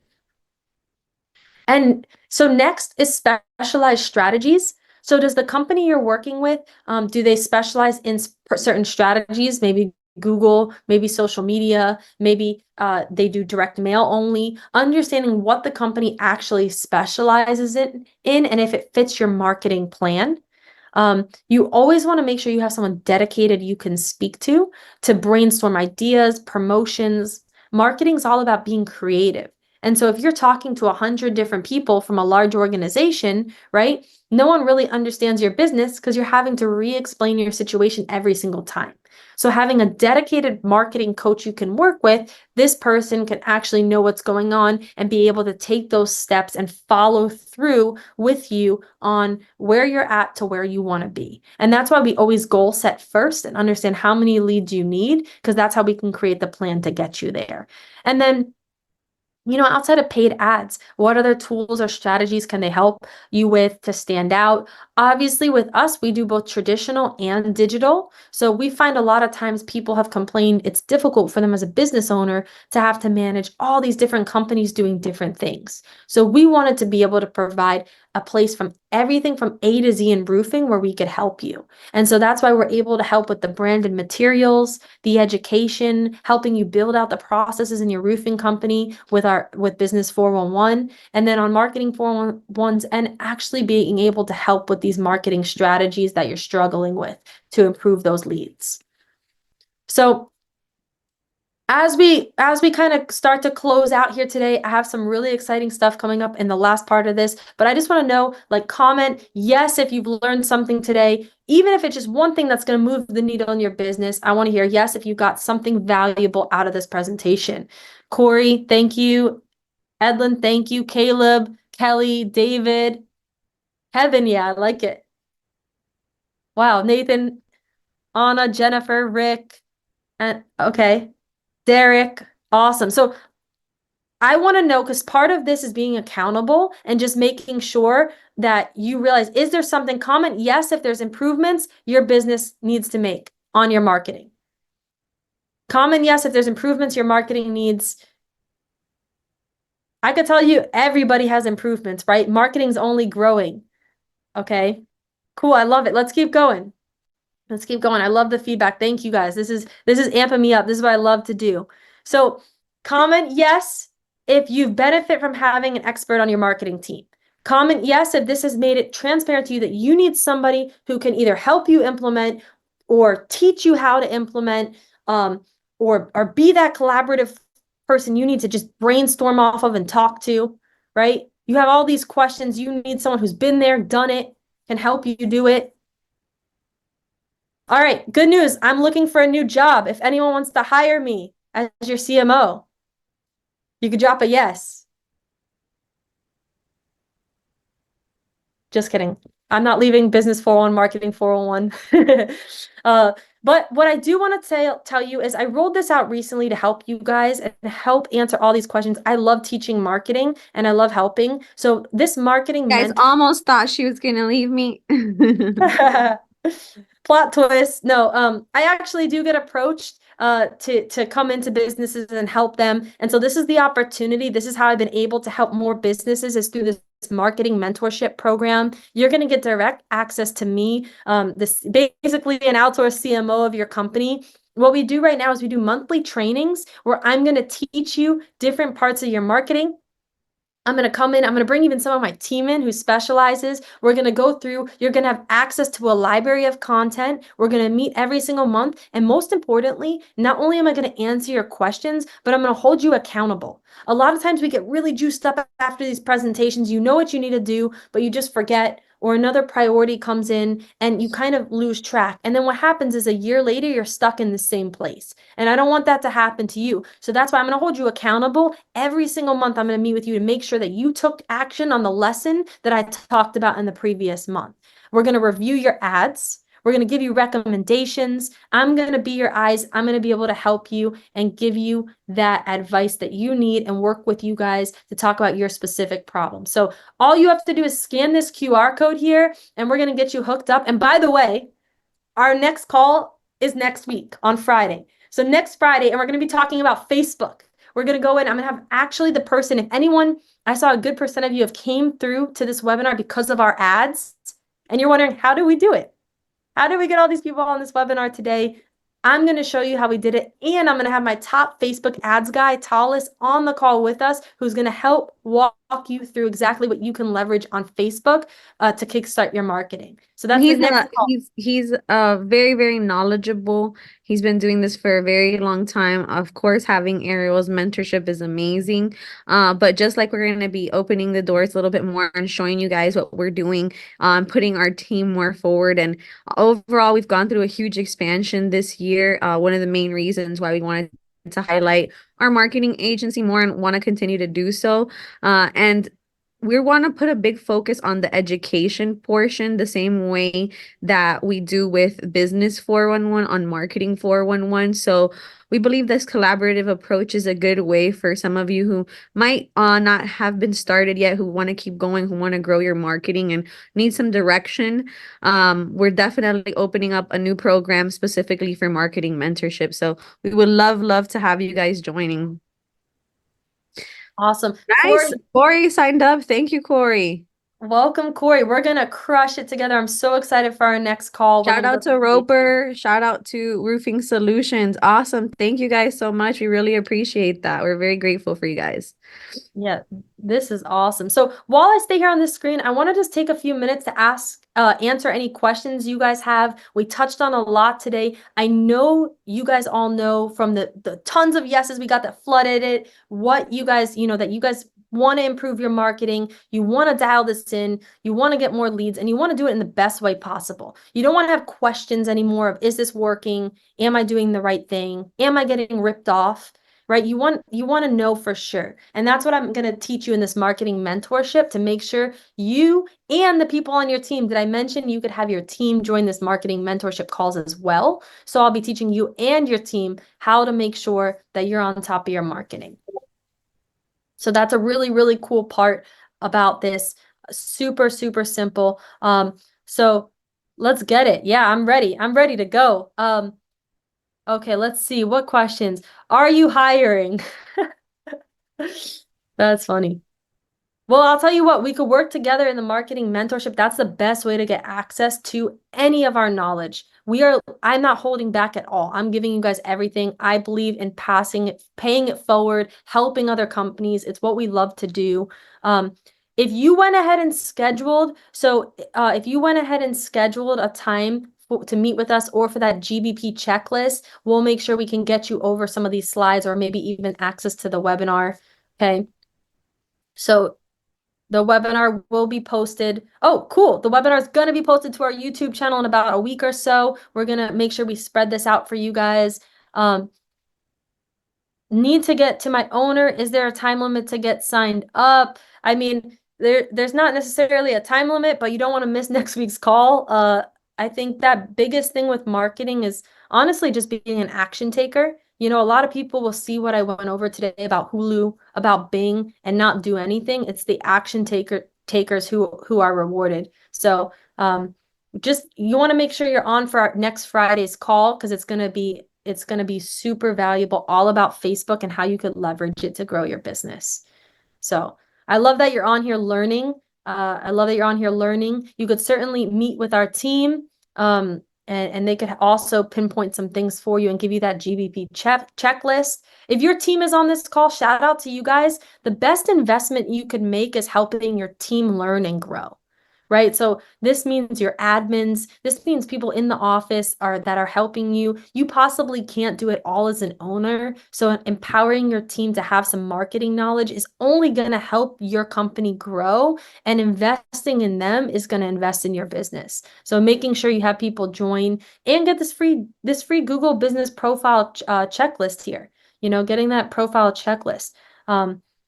Yeah, Brent, I'm looking forward to add that. Yeah, I said it in the beginning of the meeting. I actually have them here on my desk because I love them so much and was talking to my team about it. So shout out to Brent from Roper. I don't think you can see it here with the screen, but your guys' magazines are super awesome. They look so beautiful. I'll have the team let them know that you really like them. They're so nice. I love that. Yeah, thank you so much. Overall, for everyone who's on this call today, first of all, we want to say thank you for your time. Dan has a quick question. What time on Friday? Yes, so the calls vary on the time. This Friday, I believe, is about 1 p.m. and it's at 1 p.m. And also you get access to the library. So when we record the calls, you'll get access to it. This call is going to be Facebook. All things Facebook. We're going to talk about the easiest low-hanging fruit of what you could leverage for your business today to start getting more leads and start showing up on Facebook more for your target audience. So it's all Facebook based. We're going to deep dive and we're going to answer all your questions. It's more personalized. This is an exclusive mentorship, meaning not everybody joins, not everyone gets to join. It's very exclusive and we get to deep dive instead of being more general. Like on this webinar, we can only touch on certain topics because I'll take 3 hours to talk about something super important. With this call, we get to dive deep into your business. You could ask your personal questions and we could walk through solutions together. That's what's really important about it. Yeah, and another thing is don't hesitate to book a call with our team. That's going to be the best option for you. Maybe your needs right now aren't specific to marketing, but you have seen some information that we've been able to provide you guys and you're curious. We actually have several other programs that we have available to help you based off of wherever you're at specifically. We have operations class, sales management. We go through production as well. So this is pretty much just one of the things that we do. Our focus more than anything is to help our community build their dream company. So first of all, thank you guys so much for investing your time with us. We would really, really appreciate it if you can take a second and give us a review. We just dropped a comment there that has the review link. And if you got any kind of value from this, like just leave us a review. It would really benefit us. A lot of times people are wondering, like, do these people know what they're talking about? Do they even know who they are? And I wanted to share a little bit more from you guys. Actually, one of our YouTube videos from one of our clients who's worked with us on marketing. Ariel, if you want to go through any questions while I pull that up. Yeah, I love that. You actually just took it right what I was going to go into next, which is perfect. We had some questions earlier. People asked, hey, do you have any testimonials, reviews? And that's something we love. We encourage you guys to get video testimonials. We do the same thing.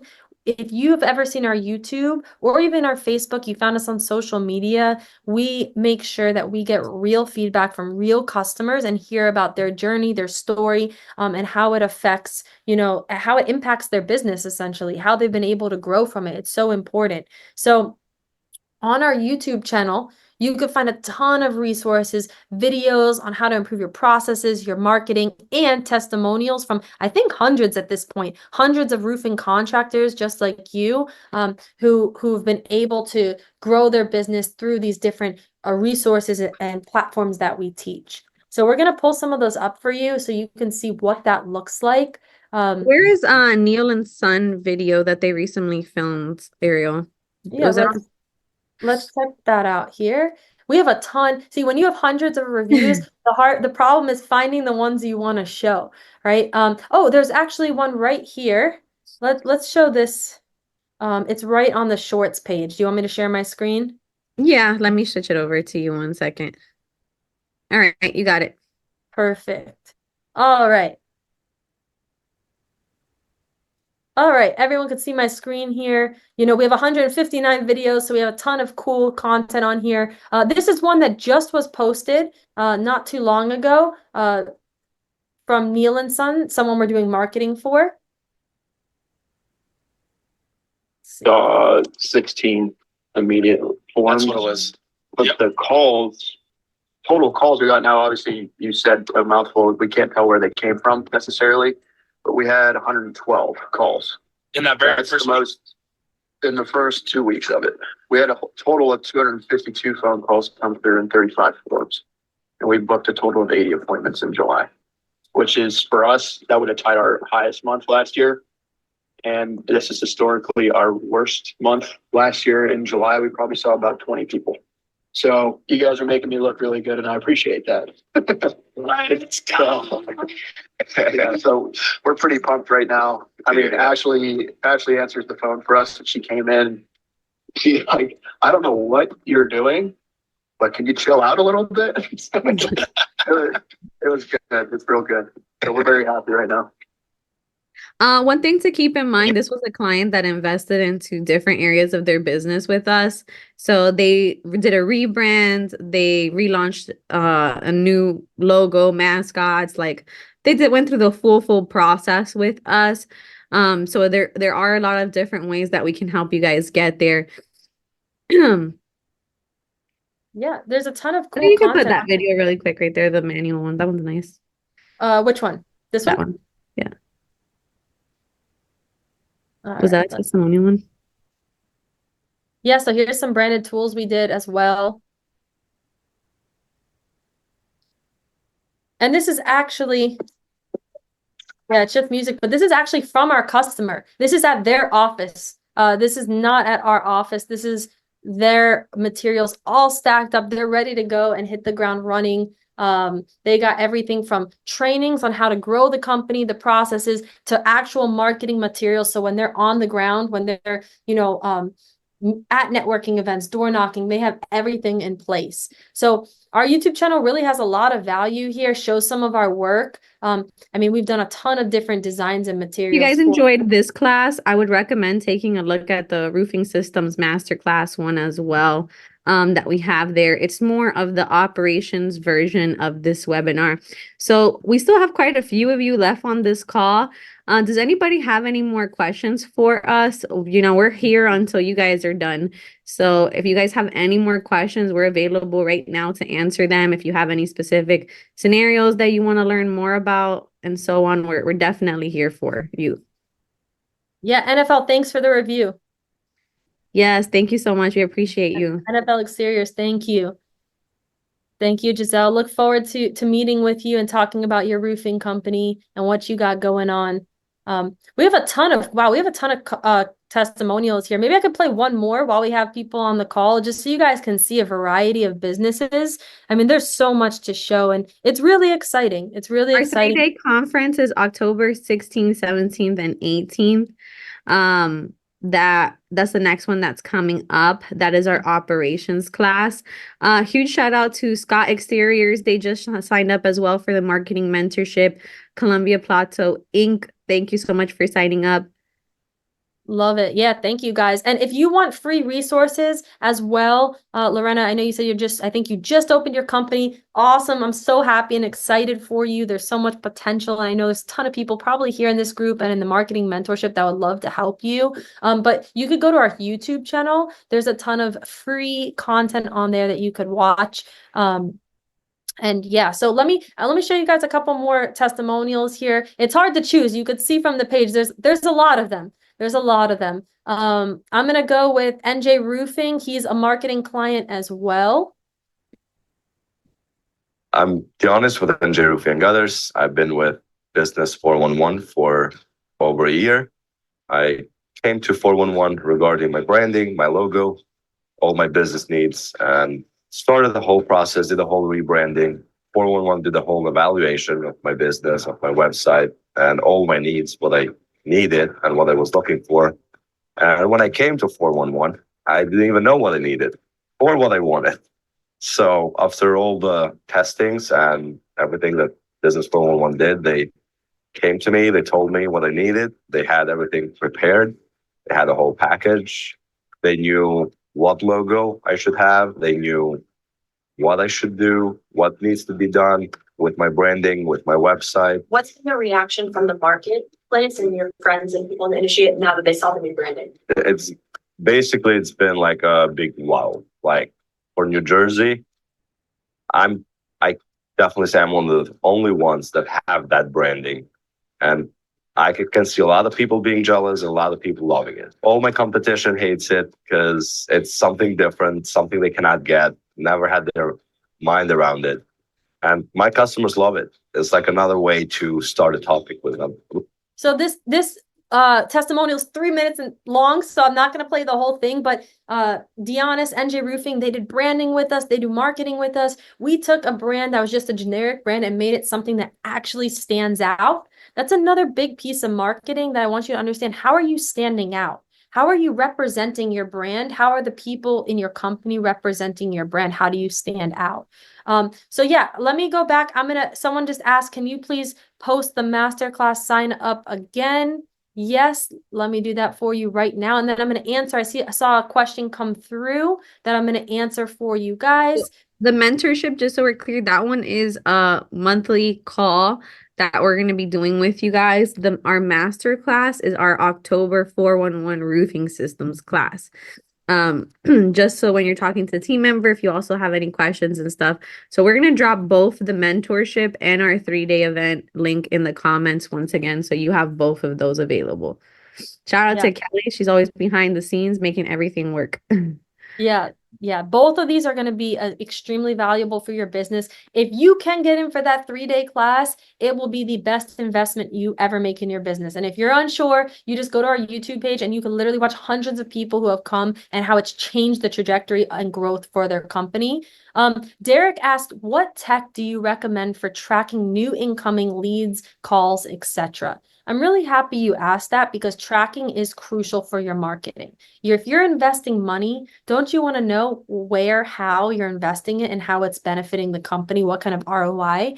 So what we do internally is we have a tracking system set up. We have a dashboard we use where it tracks the forms. So we could see obviously who submits the forms, but more importantly, we could see how they found you. So it will actually, through the code we put on your website, it will track what source they came from. Meaning, did they find you on Google Organic, Google Ad, Facebook, etc. Then I also recommend call tracking. We also do this through our own platform, but there's other call tracking platforms out there. And you want to make sure that all of your marketing has those tracking numbers on it, and that there's tracking numbers on your website. Because what that does is it allows us to tell us who's calling the business, how many times they're calling, or how long the calls are, and who's actually closing. So the two things you're going to want is call tracking and form tracking. And then the third thing is you're going to want retargeting. So that's a little piece of code that we put on your website that allows us to track anybody who's landed on your website and remarket to those people indefinitely. Okay. We could also even draw digital fences and geofence certain areas and target those people with ads as well. So I hope that answers your question, Derek, about tracking. It's so important. It's crucial. It's something in the marketing mentorship. I can walk you through it as well. It's something we do. And then Kelly dropped the links, not only for the marketing mentorship, but the 3-day masterclass that's coming up in Fort Lauderdale. What's really cool about that is not only are you going to learn from Liz and our team directly, who have successfully helped companies scale and just like insane growth, but I'll be there and my marketing team will be there. So you'll be able to meet with me there face to face, ask your questions, talk to the team, and actually see how we run our operation and what you can take from that to build your own team, your own culture, and make sure that your roofing company absolutely dominates. So whatever you do after today, I want to make sure you guys have it. You guys start to learn about marketing, at least enough to speak about it and be educated about it, even if you're not doing it. For most business owners, it's really not the best use of your time to be doing Google PPC and things like that yourself. You're better off networking and actually building yourself as the expert in your market. So I want you to focus on the things that are important for moving the needle in your business and really just have an understanding of marketing so that you could help either manage a team internally or manage a marketing partnership with an agency. But either way, I want to set you up for the tools, the success, and you have an understanding of what you're doing. I don't want you to have question marks anymore. I want you to understand what it is you should be doing, what's a marketing plan that's achievable, and how it could help you grow. So we have both the links to the marketing mentorship and the 3-day class in there. And we're ready to help you guys. This is what we love to do. You guys are what keep us you guys are what keep us passion-driven, motivated, ready to help and serve our community and our industry. So you could also connect with me and Liz on social media. We're pretty active there. We post a lot of content. We're here to help you guys and connect and have genuine relationships with you guys. So I know that was important for me. When I was starting my business, having that person I could rely on, those experts in my back pocket that I could, work with and brainstorm with and throw out ideas and help hold me accountable. So who's in your network is very important. Everybody should have a marketing expert in their network, in their back pocket, that they can pick their brain.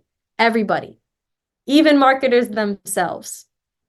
So, yeah, with that being said, thank you guys all for joining today's call. I'm really excited to have the opportunity to meet you in person at our October class, work with you directly through the marketing mentorship, and level up together and make sure you take advantage, because 2025 is everyone's year to absolutely dominate. And I want to make sure of it. So thank you guys. Anyone who's worked with us, who's gotten any of our flyers, door hangers, anything we've printed out for you guys. I love it. I love seeing it. It's really, honestly, thank you so much for the opportunity. And I think if anyone has any other questions, now's your shot, because we're about to wrap up this call. Here's your last chance if you want to join the marketing mentorship or the 3-day class. The link is there for you to check out all the details, the dates, everything you need. All righty. Awesome. Well, thank you guys so much. Liz, you have anything you want to wrap with? No, I just wanted to say thanks again. We really appreciate it, and we look forward to connecting with each of you. Bye, guys. Have a good one. Let's crush it. Bye.